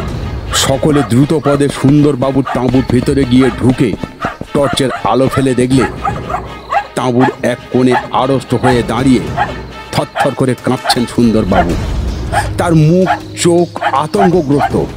বিমল জিজ্ঞাসা করলে, কি হয়েছে সুন্দরবাবু, আপনার এমন অবস্থা কেন? প্রথমটা সুন্দরবাবু কোনো কথাই উচ্চারণ করতে পারলেন না। তারপর কেবলমাত্র বললেন, হনুমান বিছে। হনুমান বিছে? হ্যাঁ হ্যাঁ, হনুমান বিছেই বলো আর বিছে হনুমানই বলো, আমি দেখেছি এক অসম্ভব জীবকে। জয়ন্ত, ভয়ে সুন্দরবাবুর মাথার কল বিগড়ে গেছে। যা বলছেন তার কোনো মানেই হয় না। হ্যাঁ হে বাপু, আমার তো মাথার কল বিগড়ে গেছে, কিন্তু এখানে আজ থাকলে তোমার দেহের ওপরে মাথাটাই বজায় থাকতো কিনা সন্দেহ। আমি যা দেখেছি কেউ কোনো দিন দুঃস্বপ্নেও তা দেখেনি। বাস রে বাস, আমার বুকটা এখনো শিউরে শিউরে উঠছে। ভাগ্যে রিভলভারটা পকেটে ছিল, নইলে আজ যে কি হতো কিছুই বলা যায় না। শান্ত হন সুন্দরবাবু, ভালো করে বুঝিয়ে বলুন আপনি কি দেখেছেন। সুন্দরবাবু ধপাস করে বিছানার উপর বসে পড়ে আগে খুব খানিকক্ষণ হাঁটিয়ে নিলেন। তারপর কতকটা প্রকৃতিস্থ হয়ে বললেন,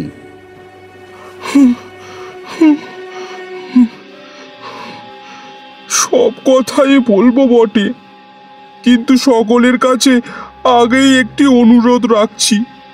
আমি সচক্ষে সত্যই যা দেখেছি তাছাড়া আর কিছুই বলবো না।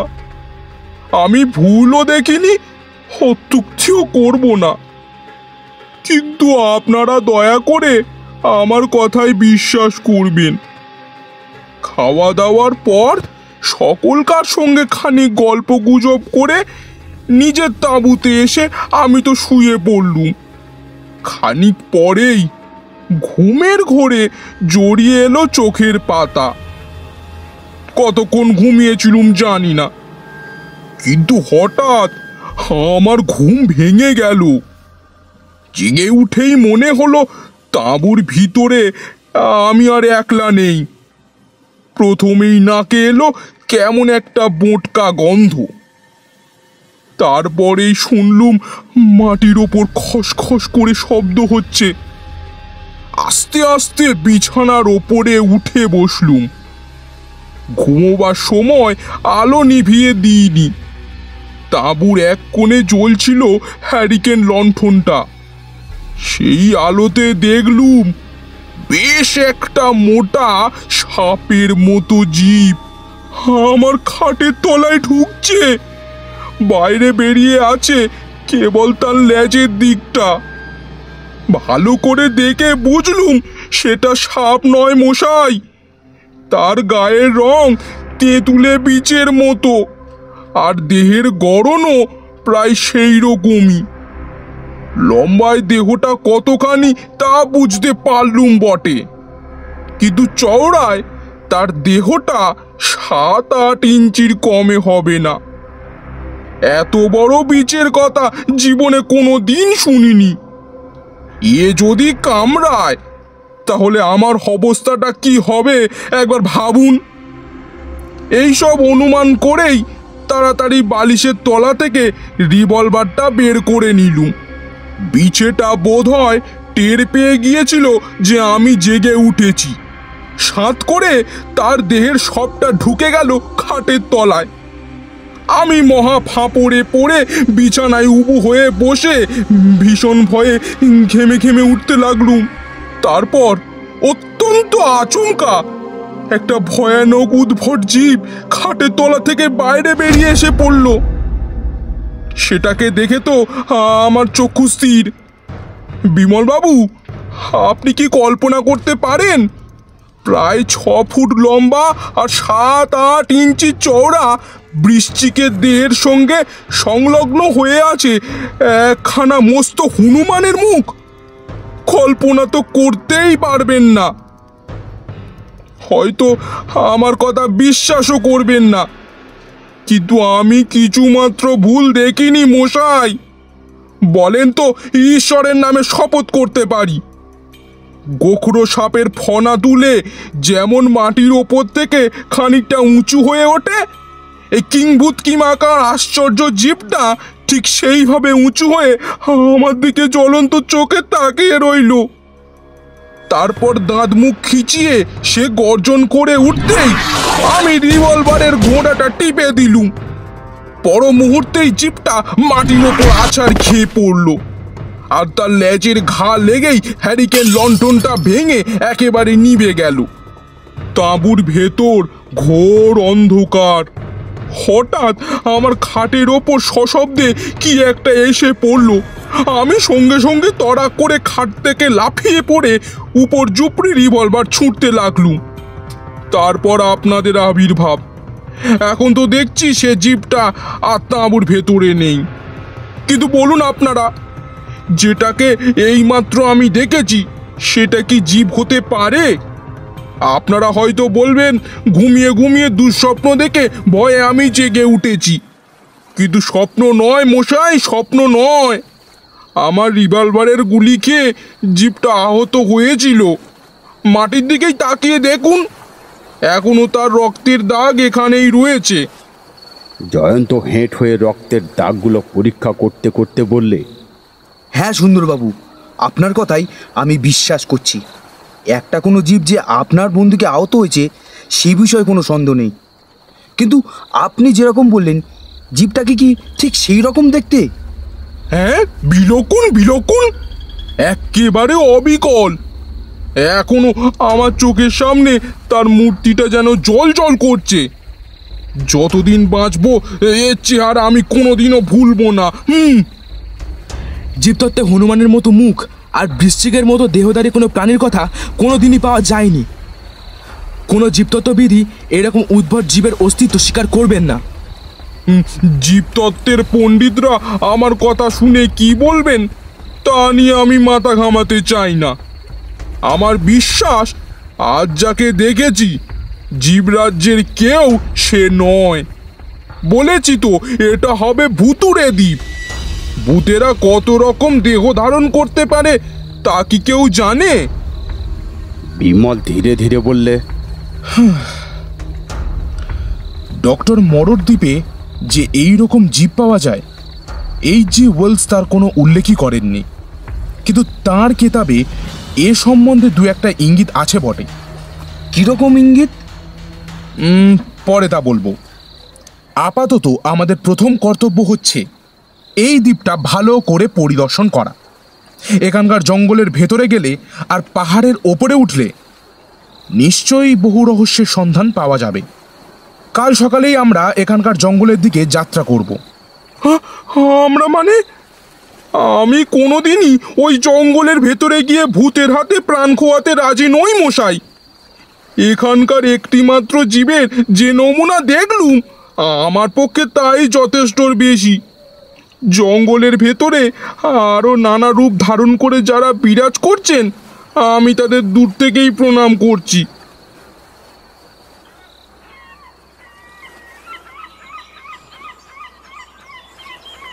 সকালবেলা চায়ের আসরে বিমলের কাছে গিয়ে রামহরি মিনতি করে বললে, খোকা বাবু, তোমায় পায়ে পড়ি। ও জঙ্গলের ভেতর তোমাদের আর গিয়ে কাজ নেই। বিমল মুখ টিপে হেসে বললে, ছি রামহরি, তুমি যত বুড়ো হচ্ছ ততই ভীরু হয়ে উঠছ। হ্যাঁ খোকা বাবু, আমি ভয় পাচ্ছি বটে, কিন্তু তুমি কি জানো না আমার ভয় কেবল তোমার জন্যেই। ওই জঙ্গলটার লক্ষণ ভালো নয়। ওদিকে তাকালে আমার বুক চমকে ওঠে। মনে হয় যত রাজ্যের যত বিপদ ওখানে যেন ওত পেতে বসে আছে। তুমি কি লক্ষ্য করনি খোকা বাবু, এখানে একটা পাখিরও গান শোনা যায় না? এখানে চারিদিকে কেবল জল আর জল।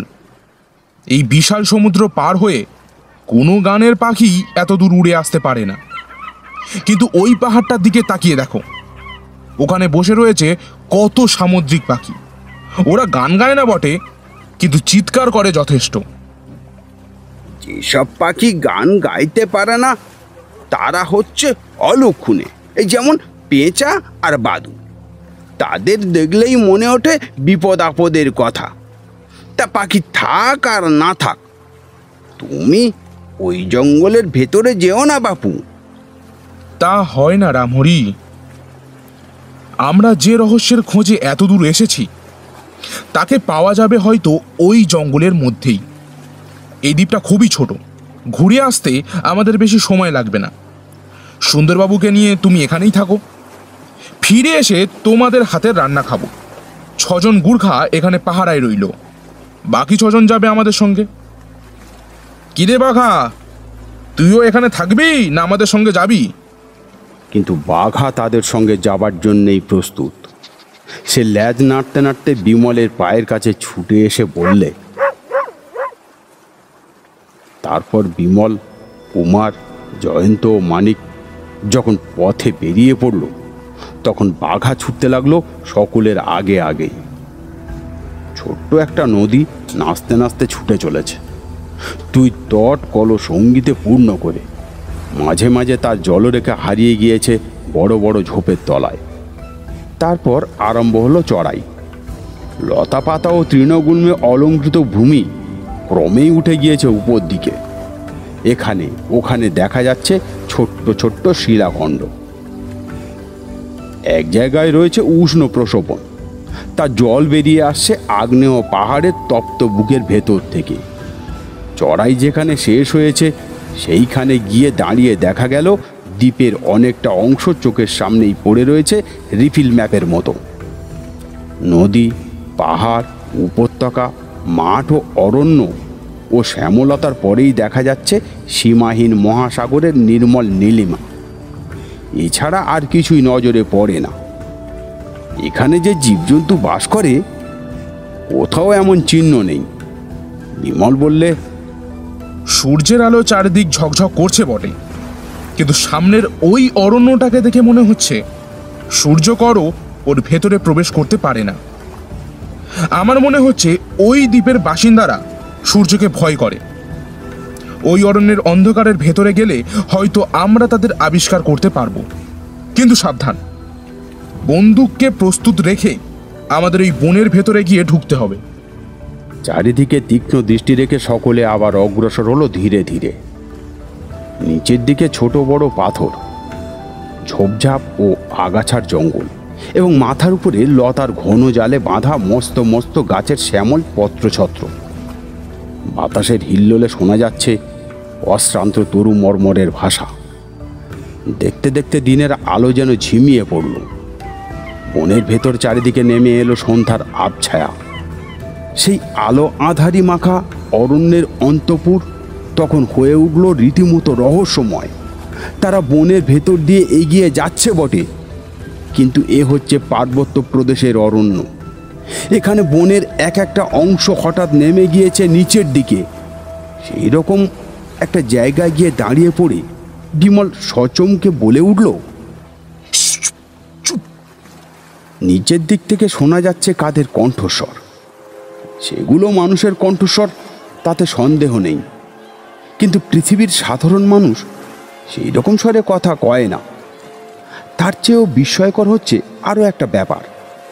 এই অদ্ভুত দ্বীপের গভীর জঙ্গলে বসে কারা পরস্পরের সঙ্গে কথাবার্তা কইছে ইংরেজি ভাষায়। যে কথাগুলো শোনা গেল বাংলা ভাষায় তর্জমা করলে তা দাঁড়ায় ঠিক এই রকম। একজন বললে, চার পায়ে চলবো না, এই হচ্ছে আইন। আমরা কি মানুষ নই? আমরা মানুষ। মাছ মাংস খাবো না, এই হচ্ছে আইন। আমরা কি মানুষ নই? আমরা মানুষ। মানুষদের দেখলে তারা করবে না, এই হচ্ছে আইন। আমরা কি মানুষ নই? আমরা মানুষ। তারা ইংরেজি ভাষায় কথা কইছে বটে, কিন্তু তাদের কণ্ঠস্বরে একটা অত্যন্ত অস্বাভাবিকতা এবং উচ্চারণে ছিল অদ্ভুত এক জড়তা।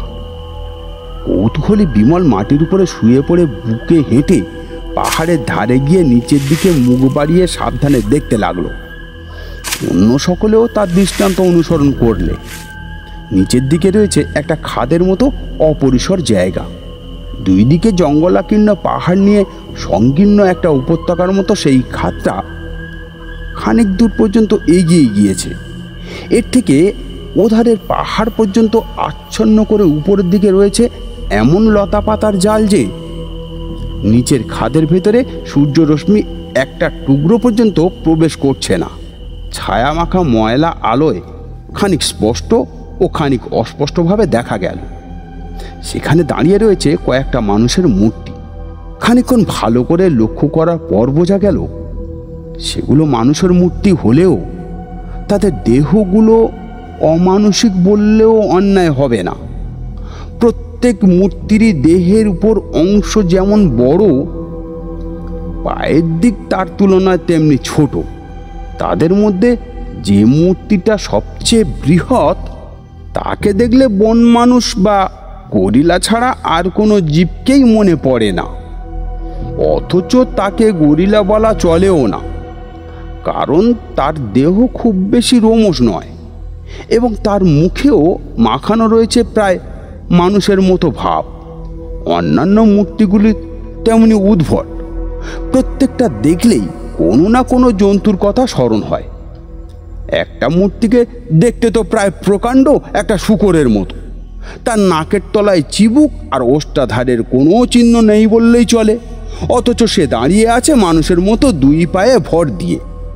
তার দেহের সাধারণ গঠনের মধ্যে শূকরের চেয়ে মানুষের সাদৃশ্যই বেশি। তাদের দেহের অন্যান্য বিশেষত্বগুলো আধা অন্ধকারে ভালো করে বোঝা গেল না।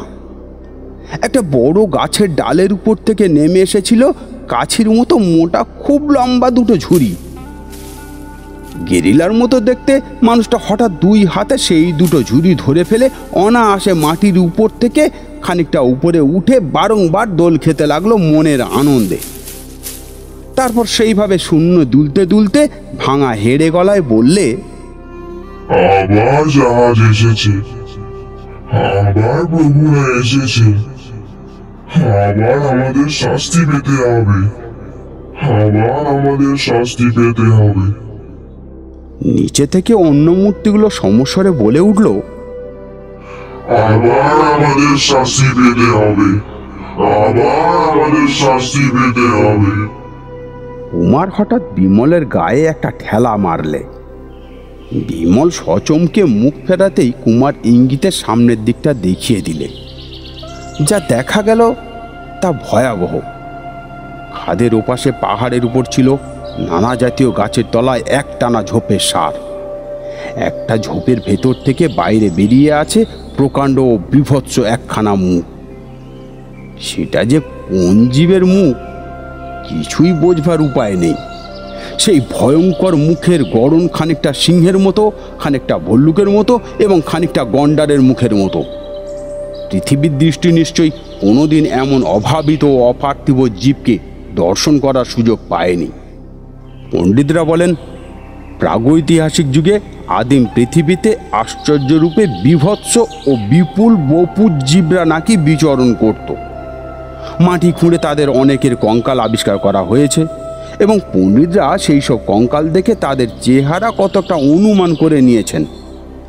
এই দ্বীপে কি তাদেরই কোনো কোনো বংশধর আজও বিদ্যমান আছে? জন্তুটা দেহের অন্য কোনো অংশ দেখা যাচ্ছিল না, কিন্তু তার বিস্ফারিত দুই চক্ষুর ভেতর দিয়ে ঠিকরে বেরিয়ে আসছিল যেন ক্ষুধিত হিংসার আগুন। মানিক বন্দুকটা বাগিয়ে ধরে সেই মুখখানার উপরে গুলি বৃষ্টি করবার উপক্রম করলে জয়ন্ত টপ করে তার হাত চেপে ধরে অস্ফুট স্বরে তিরস্কার করে বললে, ক্ষান্ত মানিক, করো কি? বন্দুকের শব্দ শুনে এখানকার সব জীব যদি আমাদের কাছে ছুটে আসে তাহলে আর কি আমরা আত্মরক্ষা করতে পারবো? হঠাৎ ঝোপের আড়ালে মিলিয়ে গেল সেই বেয়ারা মুখখানা। বিমল উঠে দাঁড়িয়ে বললে, জীবটা যে ভয়ানক হিংস্র তাতে আর কোনো সন্দেহ নেই। মাঝখানের ওই খাতটা আছে বলেই এতক্ষণ ও আমাদের আক্রমণ করতে পারেনি। এখন বোধহয় অন্য দিক থেকে এদিকে আসার চেষ্টা করছে। এখানে ওই রকম আরো কত জীব আছে কে জানে। আপাতত এই বনের ভেতর দিয়ে বেরিয়ে পড়াই হচ্ছে বুদ্ধিমানের কাজ। আমারও ওই মত। এই অন্ধকার জঙ্গলের ভেতরে আমরা অত্যন্ত অসহায়। আমরা কাউকে দেখতে পাচ্ছি না বটে, কিন্তু কিন্তু আড়াল থেকে শত্রুরা নিশ্চয়ই আমাদের উপর নজর রেখেছে। এখানকার প্রত্যেক ঝোপে ঝোপেই বিপদ। আসুন আমরা আবার বেরিয়ে যাই। দ্বীপের অরণ্য থেকে সকলে যখন আবার নিজেদের তাঁবুর ভেতরে ফিরে এলো তখন সর্বাগ্যে তাদের সম্ভাষণ করলেন সুন্দরবাবু। শুধলেন, এই যে এসো, জঙ্গলের ভেতরে আরো কতগুলো হনুমান বিচে দেখে এলে হে? আরে রেখে দিন আপনার হনুমান বিচে। আমরা যাদের দেখেছি তাদের দেখলে আপনি তো হুম বলে অজ্ঞান হয়ে পড়তেন মশাই। বলো কি হে? হনুমান বিচের চেয়েও ভয়ানক কিছু থাকতে পারে নাকি? এ কথা আমি মোটেই বিশ্বাস করি না। আমার কথায় যদি বিশ্বাস না করেন তবে নিজেই একবার জঙ্গলে গিয়ে চক্ষুকর্ণের বিবাদ ভঞ্জন করে আসুন না। যে জঙ্গলে হনুমান বিচে পাওয়া যায় সেখানে কোনো ভদ্রলোকেরই যাওয়া উচিত নয়। আরে বারবার কি হনুমান বিচের কথা বলছেন? আমরা একটা কি জানোয়ার দেখেছি জানেন? তাও তার সমস্ত দেহটা তো দেখতে পাইনি, দেখেছি কেবল তার মুখখানা। আপনি ছবির নৃসিংহ মূর্তি দেখেছেন তো?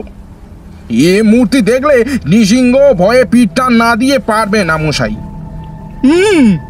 তুমি বড় বাজে কথা বলো মানিক। নৃসিংহ হচ্ছে রূপকথার এক অসম্ভব আর আজগুবি মূর্তি। তার চেয়ে অপার্থিব কোনো জানোয়ার পৃথিবীতে থাকতে পারে নাকি? সুন্দরবাবু, আপনি কল্পনা করুন, এমন একখানা মস্ত বড় মুখ, যার খানিকটা দেখতে সিংহর মতো, খানিকটা ভাল্লুকের মতো, আবার খানিকটা গন্ডারের মতো। অর্থাৎ তাকে সিংহ বলা যায় না, ভাল্লুকও বলা যায় না, আবার গন্ডারও বলা যায় না। ভাবুন এবার। সুন্দরবাবু আতঙ্কে এতটাই বিভ্রান্ত হয়ে পড়লেন যে তার মুখের ভেতর থেকে একটু টু শব্দ নির্গত হলো না। মানিক বললে, আমরা আরো কি সব আশ্চর্য মূর্তি দেখেছি শুনবেন? গরিলার মতো দেখতে মানুষ, শুয়োরের মতো দেখতে মানুষ, ষাঁড়ের মতো দেখতে মানুষ, বাঘের মতো দেখতে মানুষ, শিয়ালের মতো দেখতে। থামো বাপু, থামো। তুমি কি বাঙালকে হাইকোর্ট দেখাতে চাও? তুমি কি আমাকে ডাহা হাদা গঙ্গারাম পেয়েছো? আরে যাও যাও, গেল যা। না সুন্দরবাবু, মানিকবাবু সত্য কথাই বলেছেন। তবু সুন্দরবাবু বিশ্বাস করতে চাইলেন না। জয়ন্তকে জিজ্ঞাসা করলেন, দেখো জয়ন্ত, আমি বরাবরই দেখে আসছি তুমি আমাকে কোনো দিনই মিথ্যে ভয় দেখানোর চেষ্টা করোনি। মানিক যা বলছে তা কি সত্যি? মানিক একটু অত্যুক্তি করেনি। এইরকম সব সৃষ্টি ছাড়া জীবকে আমরা সকলেই সচক্ষে দেখেছি। অত্যন্ত দমে গিয়ে সুন্দরবাবু কিছুক্ষণ একেবারে স্তব্ধ হয়ে রইলেন। তারপর ধীরে ধীরে বললেন, জয়ন্ত, এই সব দেখবার পরও তোমরা এখনো কি এই দ্বীপের ওপরে থাকতে চাও? আমি কি আগেই তোমাদের সাবধান করে দিইনি যে এটা হচ্ছে ভুতুড়ে দ্বীপ? দেশে আমার স্ত্রী, পুত্র, কন্যা আছে। মাস দুই পরে পেনশন নিয়ে পায়ের ওপরে পা দিয়ে বসে হাঁপ ছাড়বো মনে করেছি, আর তোমরা কিনা আমাকে ধাক্কা দিয়ে অপঘাতে মারার জন্য এই ভয়ঙ্কর স্থানে টেনে নিয়ে এলে। তোমাদের মনে কি একটুও দয়া মায়া নেই ভাই? বলতে বলতে সুন্দরবাবুর মুখখানি কাঁদো কাঁদো হয়ে এলো। বিমল তাকে সান্ত্বনা দেওয়ার জন্য শান্ত কণ্ঠে বললে, ভাববেন না সুন্দরবাবু, আমরা বেঁচে থাকতে আপনার কখনোই কোনো অনিষ্ট হবে না। আপনি ভারী কথাই তো বললেন, আপনারা বেঁচে থাকলে আমার অনিষ্ট হবে না, কিন্তু এই সাংঘাতিক দ্বীপে এসেও আপনারা যে বেঁচে থাকবেন এমন আশা কেউ করতে পারে কি? নানা বিপদের মুখে গিয়েও যখন আমরা মরিনি, তখন এই ছোট্ট দ্বীপ থেকে নিশ্চয়ই জ্যান্ত দেহ নিয়েই ফিরে যাব, এমন বিশ্বাস আমাদের আছে। কিন্তু এখন সেসব কথা থাক। আপাতত আমাদের দেহ হয়েছে শ্রান্ত, আর উদরের ক্ষুধাও হয়েছে অশান্ত। এখন আমাদের একমাত্র বন্ধু হচ্ছে রন্ধনশালার রামহরি। চলুন সুন্দরবাবু, সেই দিকেই ধাবমান হওয়া যাক। বৈকালে চায়ের আসরে আপনাকে এই দ্বীপের রহস্য বুঝিয়ে বলবো। সারাদিন সুন্দরবাবু তাঁবুর বাইরে একটি বার মাত্র পা বাড়াননি। বৈকালে বিমলদের চায়ের আসর বসল বাইরের খোলা জমির উপরে। সেখান থেকে বিমল আর জয়ন্ত প্রভৃতি বারংবার ডাকবার পরে তিনি অনিচ্ছা সত্ত্বেও আসরে যোগ দিলেন বটে, কিন্তু চা পান করতে করতে ত্রস্ত ও আতঙ্কগ্রস্ত চোখে ক্রমাগত দূরের পাহাড় ও অরণ্যের দিকে তাকিয়ে দেখতে লাগলেন। কিন্তু দূরের আলো ছায়া মাখা অরণ্য ও পাহাড়কে দেখাচ্ছিল তখন ছবির মতো সুন্দর। এদিকে ছোট নদীটি যেন রূপলি আলোকলতার মতো পড়ে রয়েছে পৃথিবীর শ্যামল সজ্জার উপর। চারিদিকেই দেখা যাচ্ছে পরম শান্তির মধুর ইঙ্গিত। কোথাও কোনো বিভীষিকার এতটুকু আঁচ পর্যন্ত নেই। চা পান করতে করতে বিমল বলল, সুন্দরবাবু, অনেক দিন আগে ঘটনাচক্রে বাধ্য হয়ে পেন্ড্রিক নামে এক সাহেব এই দ্বীপে এসে পড়েছিলেন। এখানে এসে তিনি যা দেখেছিলেন সে সমস্তই কাগজে কলমে লিখে রেখে গেছেন। সেই লেখাটি বিখ্যাত ইংরেজ ঔপন্যাসিক H.G. Wells the island of doctor Moreau নামে একখানি পুস্তকে প্রকাশ করেছেন। আমি বরাবরই ওয়েলস সাহেবের রচনার ভক্ত। তার ওই বইখানি পড়েই আমি সর্বপ্রথমে এই দ্বীপের কথা জানতে পারি। ডক্টর মরো ছিল একজন বিচক্ষণ জীবতত্ত্ববিদ। কেবল তাই নন, সার্জারি বা শল্যবিদ্যায় তার হাত ছিল অসাধারণ।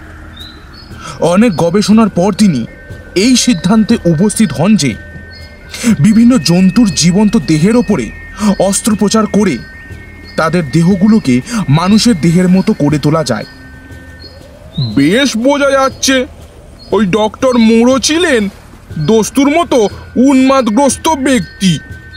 আরে, অপারেশন করে গাধাকে যদি মানুষ করে তোলা যেত তাহলে তো কোনো ভাবনাই ছিল না বাপু। ব্যস্ত হবেন না সুন্দরবাবু, আগেই আমার কথা শুনুন। ডক্টর মরো কেন যে এই রকম অভাবিত সিদ্ধান্তে এসে উপস্থিত হয়েছিলেন, ওয়েল সাহেবের কেতাব পড়ে দেখলে আপনিও তা উপলব্ধি করতে পারবেন। ডক্টর মোরোর সিদ্ধান্ত নিয়ে এখানে আমি আর কোনো বাক্য ব্যয় করতে চাই না। তবে যে তিনি সত্য সত্যই গরিলা, বৃষ, চিতাবাঘ, নেগড়ে, হায়না, ভালুক, শুয়োর, কুকুর প্রভৃতির দেহের উপরে অস্ত্রচালনা করে তাদের আকার গড়ে তুলেছিলেন যথাসম্ভব মানুষের মতোই, পেন্ড্রিক সাহেব সচক্ষে তা দেখে ও লিখে রেখে গিয়েছেন। আর তার কথা যে কাল্পনিক নয়, আমরাও আজ এই দ্বীপে এসে তার যথেষ্ট প্রমাণই পেয়েছি। দ্বীপে আজ আমরা যেসব মনুষ্য রূপধারী জন্তুগুলোকে দেখেছি সেগুলো হয় ডক্টর মরোর স্বহস্তের কীর্তি, নয় তারা হচ্ছে তারই সৃষ্ট জীবদের বংশধর। তাদের দেহই কেবল মানুষের মতো দেখতে নয়, তারা কথাও কয় মানুষের ভাষায়, ইংরাজিতে। না, ডক্টর মোড়ো পাগল না হলেও শেষটা আমাকেই দেখছি পাগল হতে হবে। আপনি কি বলতে চান বিমলবাবু? অস্ত্রোপচার করে জন্তুকেও শেখানো যায় মানুষের ভাষা? না, আমি সে কথা বলতে চাই না। ডক্টর মরো নিজেই পেন্ড্রিক সাহেবকে বলেছিলেন এইসব জন্তুকে মানুষের আকার দিয়ে মানুষের ভাষা শিখিয়েছিলেন তিনি নিজেই। কেবল মানুষের ভাষা নয়, তিনি তাদের মানুষের আচার ব্যবহারও শেখাতে ভোলেননি। ওয়েল সাহেবের কেতাবে এমন ইঙ্গিতও আছে। ডক্টর মরো হিপনোটিজম বা সম্মোহন বিদ্যাও জানতেন। খুব সম্ভবত সেই সম্মোহন বিদ্যার প্রভাবেই ওই মানুষ জন্তুগুলোর ওপর কাজ করেছিল সবচেয়ে বেশি। মানুষ জন্তুগুলো ডক্টর মরোকে ভয় করত জমের মতো। তাকে তারা প্রভু বলে মনে করত। ডক্টর মরো তাদের বুঝিয়েছিলেন, তোমরা হচ্ছ মানুষ, তোমরা চতুষ্পদ জন্তুর মতো চলাফেরা করো না, তোমরা কখনো মৎস্য মাংস ভক্ষণ করো না, মানুষ দেখলে তোমরা তাদের পিছনে তাড়া করে যেও না, প্রভৃতি। এইসব নীতিবাক্য তিনি তাদের সর্বক্ষণ মুখস্থ করতে বলতেন। আজ আমরাও তাদের মুখস্থ করা নীতিবাক্য কতক কতক শুনেছি। সুন্দরবাবুর বিস্ময় এমন মাত্রায় ছাড়িয়ে উঠল যে মুখ ব্যাদান করে তিনি নির্বাকভাবে বসে রইলেন মূর্তির মতো। বিমল বললে, কিন্তু ডক্টর মরো খোদার ওপর খোদাগিরি করতে গিয়েছিলেন, তাই পরে প্রকৃতি নিতে চেয়েছে প্রতিশোধ। এইসব গরিলা মানুষ, বাঘ মানুষ আর অন্যান্য জন্তু মানুষ দেখতে মানুষের মতো হলেও মানুষের প্রকৃতি তাদের ওপর সমানভাবে কাজ করতে পারলে না। তাদের ভেতরে ক্রমেই বেশি করে আবার ধীরে ধীরে সজাগ হয়ে উঠতে লাগলো জানোয়ারের প্রকৃতি। তারপর জন্তু মানুষদের যেসব সন্তান হলো তাদের দেহ হয়ে উঠল অনেকটা জন্তুর মতো দেখতেই। শিশু বয়সেই তারা বাপ মায়ের কাছ থেকে মানুষের ভাষা ও নীতিশিক্ষা করেছিল বটে, কিন্তু তাদের কাছে প্রকাশ পায় বিশেষ বিশেষ জন্তুর বিশেষ বিশেষ স্বভাব।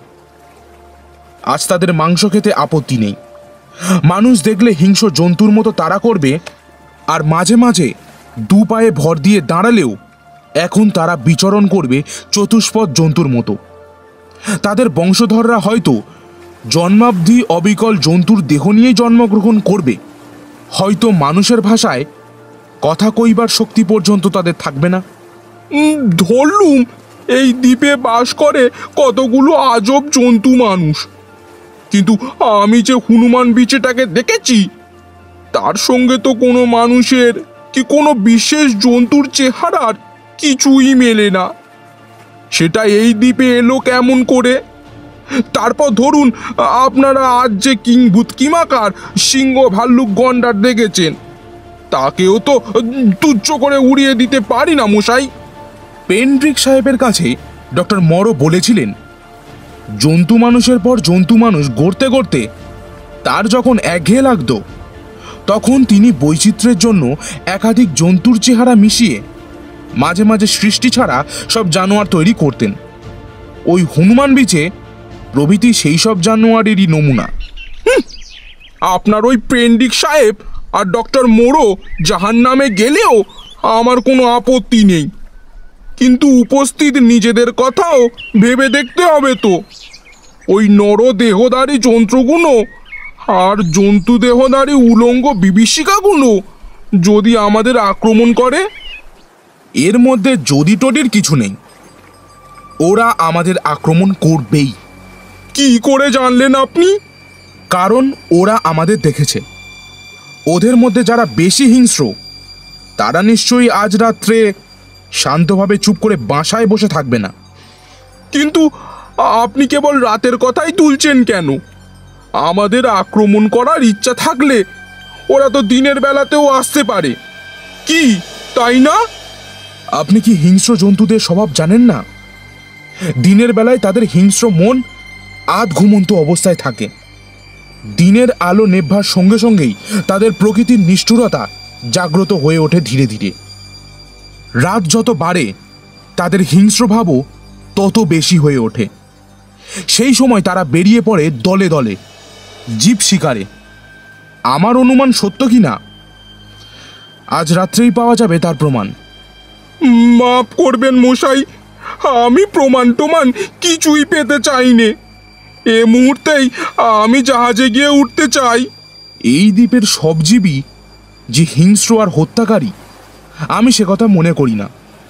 আমরাই আজ সকর্ণে শুনেছি কতগুলো জীব এখনো নিজেদের মানুষ বলে গর্ব করে আর মনুষ্য ধর্ম পালন করার জন্য নীতিবাক্য মুখস্থ করে থাকে। এখানে আমাদের আবির্ভাবে তারা ভয় পেয়েছে বটে, কিন্তু আমাদের মতো আসল মানুষকে তারা মনে করে প্রভুর মতোই। খুব সম্ভব তারা আমাদের আক্রমণকারীর দলে যোগ দিতে রাজি হবে না। যে জীবগুলো তাদের মতো বৈষ্ণব নয়, আপনি সেই হতভাগাদের কথা ভাবছেন না কেন? হনুমান বিচে আর ওর নাম কি যেন, কি সব সিংহ ভালু গন্ডারের দল যদি আমাদের দিকে এখানে এসে হানা দেয়, আমরা যে সঙ্গে এতগুলো সেপাই, মেশিন গান আর বন্দুক রিভলভার এনেছি, সেসব কি খালি লোক দেখাবার জন্য নাকি?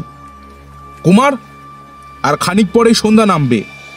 তুমি এখন থেকেই সেপাইদের প্রস্তুত হয়ে থাকতে বলে এসো।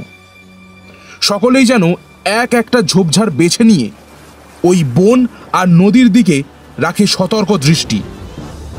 মেশিন গানগুলো বাইরে যথাস্থানে এনে রাখবার ব্যবস্থা করো। আজকে আমরা রাত্রি যাপন করব কবির মতো চন্দ্র কর উজ্জ্বল মুক্ত আকাশের তলায়।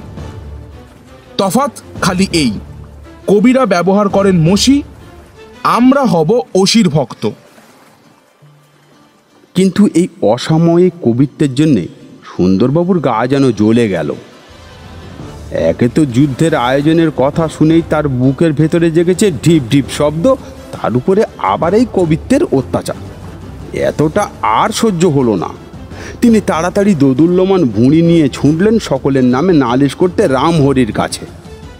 সুন্দরবাবুকে উদর পিশাচ উপাধি দিয়ে মানিক যখন তখন জ্বালাতন করত, কিন্তু এই দ্বীপের মাটিতে পা দিয়েই তার সেই সুবিখ্যাত জড়রাগ্নি ঘুমিয়ে পড়েছিল যেন একেবারেই। তখন উপরে আজ আবার কতগুলো দানব বা রাক্ষসের মতো জীবের সঙ্গে তাদের যুদ্ধ হতে পারে, এই সম্ভাবনাটা তাকে এতটা কাহিল করে ফেলল যে মুখবিবরে তিনি একখণ্ড খাদ্যও নিক্ষেপ করতে পারলেন না। অভুক্ত অবস্থাতেই কেবল এক পেয়ালা কফি পান করেই বিমলদের সঙ্গে তিনি গাত্রোত্থান করলেন। তাঁবুর বাইরে পদার্পণ করার ইচ্ছা তার একটুও ছিল না, নিতান্ত চক্ষু লজ্জার খাতিরেই সকলের পেছনে পেছনে তিনি সুরসুর করে এগুতে লাগলেন, ঠিক যেন বলির পাঁঠার মতো। বিমল ভুল বলেনি, সত্যি সেদিনকার রাত্রিটি ছিল কবিত্বময়। দূরের মহাসাগরে ভৈরব রাগের সঙ্গে কাছের নটিনী তটিনী জলবিনার তারে তারে বাজছিল অতি মৃদু একটি রাগিনীর গুঞ্জন। আকাশে তারা সবাই জেগেছিল সভাপতি চাঁদ। তাল জাতীয় গাছগুলি দুলে দুলে উঠছিল বাতাসের তালে তালে। সঙ্গে সঙ্গে তাদের মাথায় পাতায় পাতায় জ্যোৎস্না পরিয়ে দিচ্ছিল ঝকমকে বিজুলির হার। আরও দূরে স্তব্ধ পাহাড় ও নিথর বনভূমিকে দেখাচ্ছিল স্বপ্নজগতের পরিপুরীর মতো। কিন্তু এই শান্তি সুষমা সুন্দরবাবুকে অভিভূত করতে পারলে না। তার মতে ঝড়ের আগে প্রকৃতি এমন শান্ত ভাব ধারণ করে, যে কোনো মুহূর্তে এখানে কি কুরুক্ষেত্র কাণ্ড বাঁধবার সম্ভাবনা। তাই ভেবে ভেবেই তিনি হয়ে পড়লেন যার পারনায় কাতর। কিন্তু সেই কাতরতার ভেতরেও তিনি পৈতৃক প্রাণটি রক্ষা করবার সঠিক উপায় খোঁজবার জন্যে এদিকে ওদিকে তীক্ষ্ণ দৃষ্টিপাত করতেও ভুললেন না। এক জায়গায় দাঁড়িয়েছিল পরস্পরের দিকে হেলে পড়ে তিনটি তাল জাতীয় গাছ। তারই তলায় রয়েছে এক নাতিবৃহৎ ঝোপ, এবং ঝোপের ভেতর থেকে মাথা চাগাড় দিয়ে উঠেছে মস্ত একখানা পাথর। সুন্দরবাবু বুঝলেন ওই জায়গাটা তার পক্ষে হবে অনেকটা নিরাপদ। বিমলের দিকে ফিরে তিনি বললেন, বিমল বাবু, ওই 3টে গাছের তলায় বসে আমি যদি পাহারা দিই, তাহলে আপনাদের কিছু আপত্তি আছে কি? বিমল জায়গাটার উপর একবার চোখ বুলিয়ে নিয়ে সুন্দরবাবুর মনোভাব বুঝে মুখ টিপে হেসে হেসে বললেন, আপত্তি কিছু মাত্র না, কিন্তু সুন্দরবাবু একটু হুঁশিয়ারি হয়ে যাবেন ওখানে। সুন্দরবাবু অগ্রসর হচ্ছিলেন, কিন্তু মানিকের কথা শুনে হঠাৎ থমকে দাঁড়িয়ে বললেন, হুঁশিয়ার হয়ে যাব? কেন কেন কেন বলো তো? কি মানে কে বলতে পারে ওই ঝোপের তলায় আপনার হনুমান বীচের মতো কোনো বিদঘুটে জন্তু টন্তু লুকিয়ে নেই? সুন্দরবাবু মানিকের কথায় নিতান্ত অসঙ্গত মনে করতে পারলেন না। অত্যন্ত সন্দিগ্ধভাবে ঝোপটার দিকে একবার তাকিয়ে জয়ন্তের দিকে ফিরে বললে, হ্যাঁ ভাই জয়ন্ত, তুমি একবার আমার সঙ্গে ওই ঝোপ পর্যন্ত এগিয়ে যাবে? কেন সুন্দরবাবু? ভায়া হে, এক জোড়া চোখের চেয়ে 2 জোড়া চোখের দাম বেশি।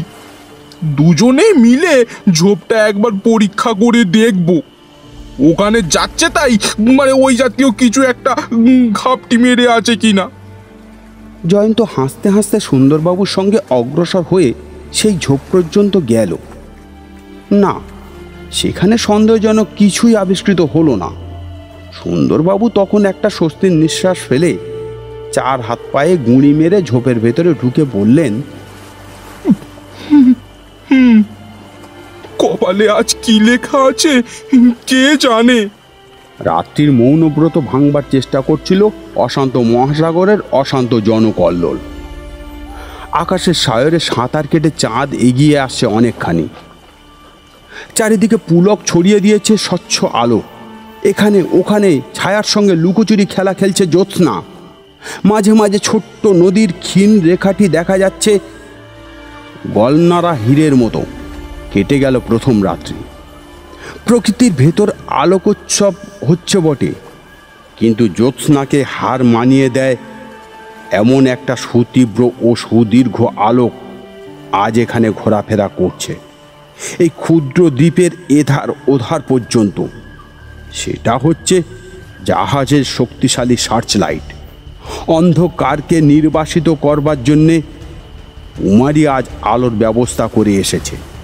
আচম্বিতেই এই চলন্ত আলোক রেখাটা স্তম্ভিত হয়ে গেল। সকলে সচকিত দৃষ্টিতে দেখলে একটা ঢালু পাহাড়ে জমির উপরে আবির্ভূত হলো অনেকগুলো মূর্তি।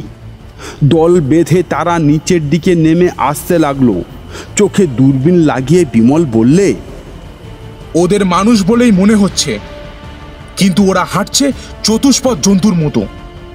ওরা ওরা আমাদের দিকেই আসছে। তা আসবেই তো। রাত্রি হয়েছে গভীর, জেগেছে ওদের নকল মানুষের দেহের মধ্যে বুভুক্ষ পশু আত্মা। জয়ন্তবাবু, ডক্টর মরর থিওরির ভেতর গোড়াতেই ছিল গলদ। অস্ত্রোপচারের সাহায্য নিয়ে কোনো পশুর বাইরের আকার বদলালেই তার ভেতরের স্বভাব বদলায় না। পশুরা হচ্ছে।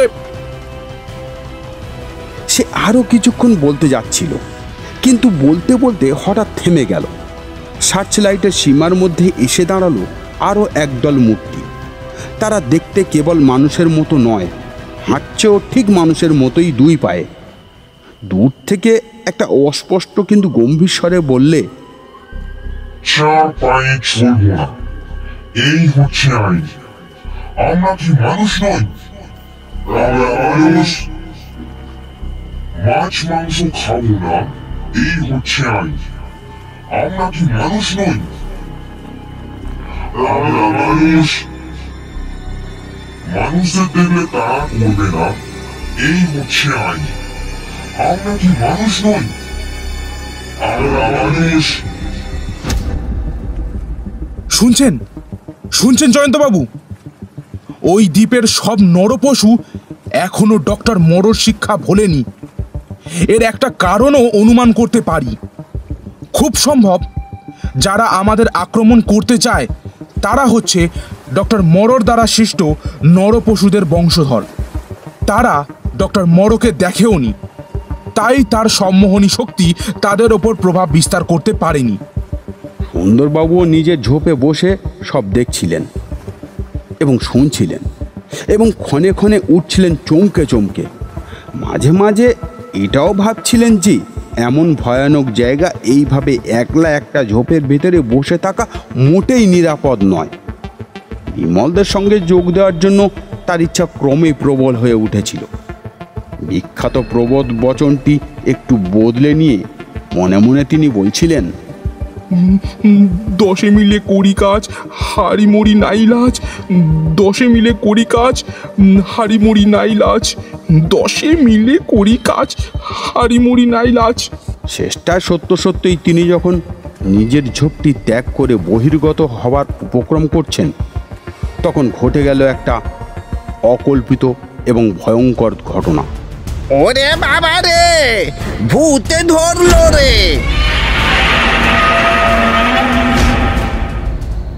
সুন্দরবাবু ভূতকে মানতেন অত্যন্ত বেশি রকম। ভূতের নাম শ্রবণ করলেই তার সর্বাঙ্গ হয়ে উঠত রোমাঞ্চিত, বিশেষত রাত্রিবেলায়। তৎপরই তিনি এখন যেখানে অবস্থান করছেন তার মতে সেটা হচ্ছে দস্তুর মতন ভুতুড়ে দ্বীপ। সুতরাং সেই মুহূর্তে তিনি ফিরে না তাকিয়ে পারলেন না, এবং সঙ্গে সঙ্গে অতিশয় স্তম্ভিত চক্ষে যে অসম্ভব দৃশ্য অবলোকন করলেন তা হচ্ছে এই রামহরি ঝড়ের বেগে ছুটে আসছে এবং তার পেছনে পেছনে তাড়া করে আসছে মূর্তিমান দুঃস্বপ্নের মতো সেই বিভীষণ জীবটা। ওহ! সুন্দরবাবু প্রায় মূর্ছিত হয়ে ধরাশায়ী হন আর কি। দেখা যাচ্ছে হাতির মতো প্রকাণ্ড একখানা আশ্চর্য মুখ। হাতির মতো প্রকাণ্ড বটে, কিন্তু সেটা মোটেই হাতির মুখ নয়। সে যেন খানিক সিংহ, খানিক ভাল্লুক, খানিক গন্ডারের মুখ নিয়ে ভেঙে চুরে অথচ মিলিয়ে মিশিয়ে গড়া। তার দুটি ক্ষুধিত চক্ষে দপদপ করে জ্বলছে দারুণ হিংসার অগ্নি। সুন্দরবাবু প্রাণপণে চিৎকার করে উঠলেন।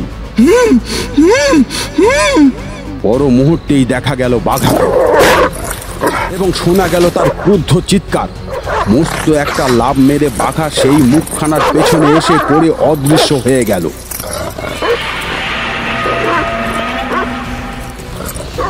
তারপর সে কি কান ফাটানো, প্রাণ দমানো তর্জন গর্জন, এবং কি ঝটাপটি, লাফালাফি ও হানাহানি! সুন্দরবাবু আর পারলেন না, দুই নেত্রে শস্য ফুল দেখলেন। বলে চেঁচিয়ে উঠেই অজ্ঞান হয়ে ধরাস করে পড়ে গেলেন মাটির উপরে। অন্যান্য সকলেই সেই দৃশ্য দেখছিল। বিমল তড়াক করে লাফিয়ে উঠে বললে, কুমার, আমার সঙ্গে এসো। জয়ন্তবাবু, মানিকবাবু, আপনারা ওখানেই বসে ওই দিকে দৃষ্টি রাখুন। বিমল ও কুমার বেগে ঘটনাস্থলে হাজির হয়ে দেখলে সেই কিংভূত কিমাকার সিংহ, ভল্লুক, গন্ডারের মতো দেখতে মস্ত মুখখানার পেছনে কণ্ঠদেশ কামড়ে রয়েছে বাঘা। সেই অদ্ভুত জন্তুটা বাঘার কবল থেকে মুক্ত হবার জন্যে বাঘাকে নিয়েই বারংবার মাটির উপর থেকে লাফ মেরে শূন্য উঠে আবার মাটির উপরে এসে পড়ে ছটপট করছে এবং গড়াগড়ি দিচ্ছে। কিন্তু বাঘা যেন ছিনে জোঁক, দাঁতের কামড় একটুও আলগা করতে রাজি নয়। গর্জে উঠল বিমল ও কুমারের বন্দুক।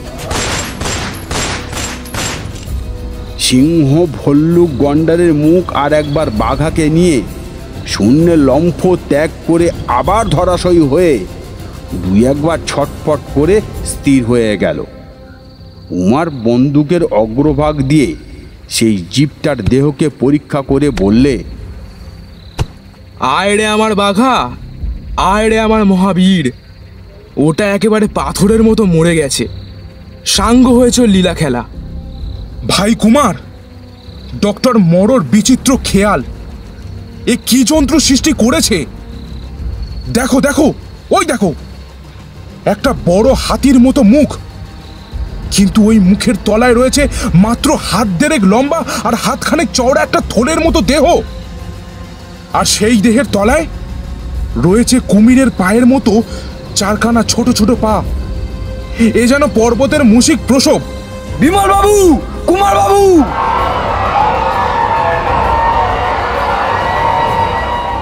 বিমল বাবু, ওদিকে তাকিয়ে দেখুন, চার পায়ে হাঁটা জীবগুলোর সঙ্গে দুই পায়ে হাঁটা জীবগুলোর লড়াই বেঁধে গিয়েছে। তাই তো দেখছি, ওদের মধ্যে যারা নিজেদের মানুষ বলে গর্ব করে, নিশ্চয়ই তারা হিংস্র জীবগুলোকে বাধা দিতে চায়। কি অদ্ভুত কাণ্ড কারখানা! এই অজানা দ্বীপেও আছে আমাদের না জানা বন্ধু। বিমল, অন্য অন্য জীবেরা মারামারি নিয়ে ব্যস্ত বটে, কিন্তু সেই ফাঁকে তিনটে মূর্তি চুপি চুপি আমাদের দিকে এগিয়ে আসছে, দেখতে পাচ্ছ? বিমল আবার দূরবীনের সাহায্য গ্রহণ করে বললে, কুমার, কুমার, দুটো মূর্তির গায়ের রং চিতাবাঘের মতো। চাটগাঁয়ে গিয়ে তুমি এই রকম মূর্তি দেখেছিলে না? নরপশু তিনটে ঝোপঝাড় ও গাছপালার আড়ালে আত্মগোপনের চেষ্টা করতে করতে অনেকটা এগিয়ে এলো। বিমল বললে, ওদের আর কাছে আসতে দেওয়া নয়। ছোড়ো বন্দুক সবাই। 1, 2, 3। সঙ্গে সঙ্গেই একসঙ্গে অনেকগুলো বন্দুক গর্জন করে উঠল। একটা মূর্তি লাফ মেরে উঠেই মাটির উপরে আছড়ে পড়ে ছটফট করতে লাগলো। আর একটা মূর্তি ধরাশায়ী হয়ে একটুও নড়ল না। তৃতীয় মূর্তিটা বেগে পলায়ন করলো। বন্দুকের ভীষণ গর্জন শুনে নরপশুরা মারামারি থামিয়ে স্তম্ভিত হয়ে দাঁড়িয়ে রইল চিত্তাপিত্তের মতো। তারপরেই কতকগুলো কণ্ঠ একসঙ্গে বলে উঠল, আবার প্রভুরা এসেছে, আবার আমাদের শাস্তি পেতে হবে, আবার আমাদের শাস্তি পেতে হবে, আবার আমাদের শাস্তি পেতে হবে। সিংহ, ভল্লুক, গন্ডারের গর্জন শ্রবণ করে সুন্দরবাবু অচেতন হয়ে পড়েছিলেন। এখন তার মূর্ছা ভেঙে গেল বন্দুকের শব্দে। তিনি বলে উঠলেন, ঘন ঘন বন্দুকের শব্দ হচ্ছে যে, তাহলে কি তুমুল লড়াই শুরু হয়ে গেছে? কিন্তু এখানে যে দুটো ভুতুড়ে জানোয়ারের নমুনা দেখছি, বাবা, তাদের সঙ্গে লড়াই করে কখনো পেরে ওঠা যায়? যাদের চেহারা দেখলেই পেটের পিলে জয় চমকে, তাদের সঙ্গে লড়বো কেমন করে? এখান থেকে লম্বা দেওয়ার কোনো উপায় নেই। মহাসমুদ্রের মাঝখানে পুচকে একটা দ্বীপ, তার মধ্যে হয়েছি বন্দি। ঝোপের বাইরেও পা বাড়াতে ভরসা হয় না। কে জানে বাবা, কোথায় ঘুপটি মেরে বসে আছে বদমেজাজি কিংবুত কিমাকারের দল। কি যে করি বাপ রে! ও আবার কি? বিপুল বিস্ময় এবং বিষম আতঙ্কে সুন্দরবাবুর বিস্ফারিত চক্ষু দুটো গোল হয়ে উঠল চাকতির মতো। থরথর করে কাঁপতে লাগলো পায়ের তলাকার মাটি। তারপরেই শোনা গেল যেন অসম্ভব রূপের বিরাট এক মহাদানবের বিশ্ব ফাটানো ভৈরব হুঙ্কারের পর হুঙ্কার। তারপরে দেখা গেল পাহাড়ের ভেতর থেকে বেরিয়ে আসছে পঞ্জীভূত ধ্রুম্য রাশি এবং থেকে থেকে ঠিকরে ঠিকরে উঠছে মেঘচুম্বী প্রচণ্ড অগ্নিশিখা। দূর থেকে ভেসে আসতে লাগলো বহু জীবের ভীত কণ্ঠেশ্বরের একটানা আর্তনাদ। এও দেখা গেল অনেক তফাতে দলে দলে জীব কিংকর্তব্য বিমূঢ়ের মতো ছোটাছুটি করছে দিকে দিকে, কিন্তু সেগুলো মানুষ কি জানোয়ার কিছুই বোঝা যায় না। দুই হাত দিয়ে চেপে বুকের কাঁপুনি থামানোর চেষ্টা করছেন সুন্দরবাবু। মনে মনেই বললেন, আবার কি কাণ্ড বাবা? পৃথিবীর প্রলয়কাল এলো নাকি? আগ্নেয়গিরি জেগে উঠেছে, পাহাড়ের ওপর থেকে নেমে আসছে তপ্ত লাভা স্রোত। দ্বীপের সমস্ত প্রাণী মারা যাবে। নৌকা ভাসাও, নৌকা ভাসাও, জাহাজে চলো। মানিক, মানিক, সুন্দরবাবু কোথায় গেলেন? সুন্দরবাবু! এই যে আমি এখানে। আর নয়, এই অভিশপ্ত দ্বীপে আর নয়। প্রাণে বাঁচতে চান তো প্রাণপণে দৌড়ুন, দৌড়ে চলুন।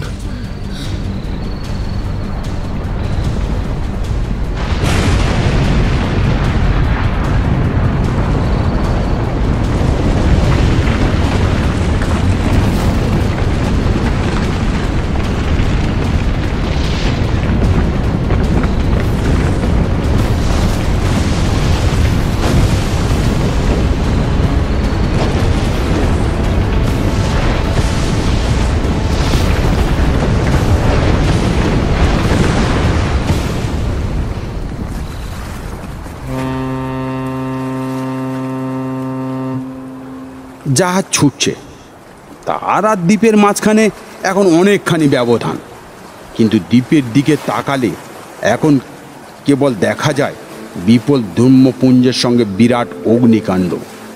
আগুনের শিখায় লালচে হয়ে উঠছে ওখানকার আকাশ পর্যন্ত। বিমল দুঃখিতভাবে বললে, বিদায় ডক্টর মররদ্বীপ। মনে এই আক্ষেপ রয়ে গেল, তোমার সমস্ত রহস্য জানা গেল না। আবার রহস্যের নাম মুখে আনছেন? রহস্য? যতদিন বাঁচবো আর কোনোদিন কখনো কোনো রহস্যের ধার মারাবো না।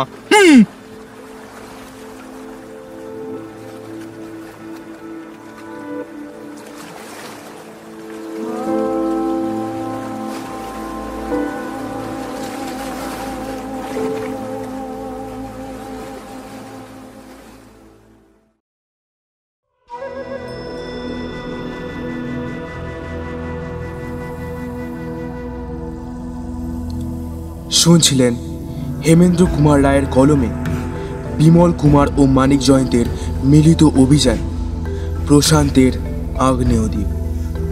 আজকের গল্প পাঠে ছিলেন বিমল, সুন্দরবাবু এবং মানিকের চরিত্র রাজদীপ, জয়ন্ত ও বিনোদলাল স্বপন, গল্প পাঠে ও রামহরির ভূমিকায় রাজু আঙ্কেল এবং কুমার ও গ্রামবাসীর ভূমিকায় আমি স্বর্ণদীপ।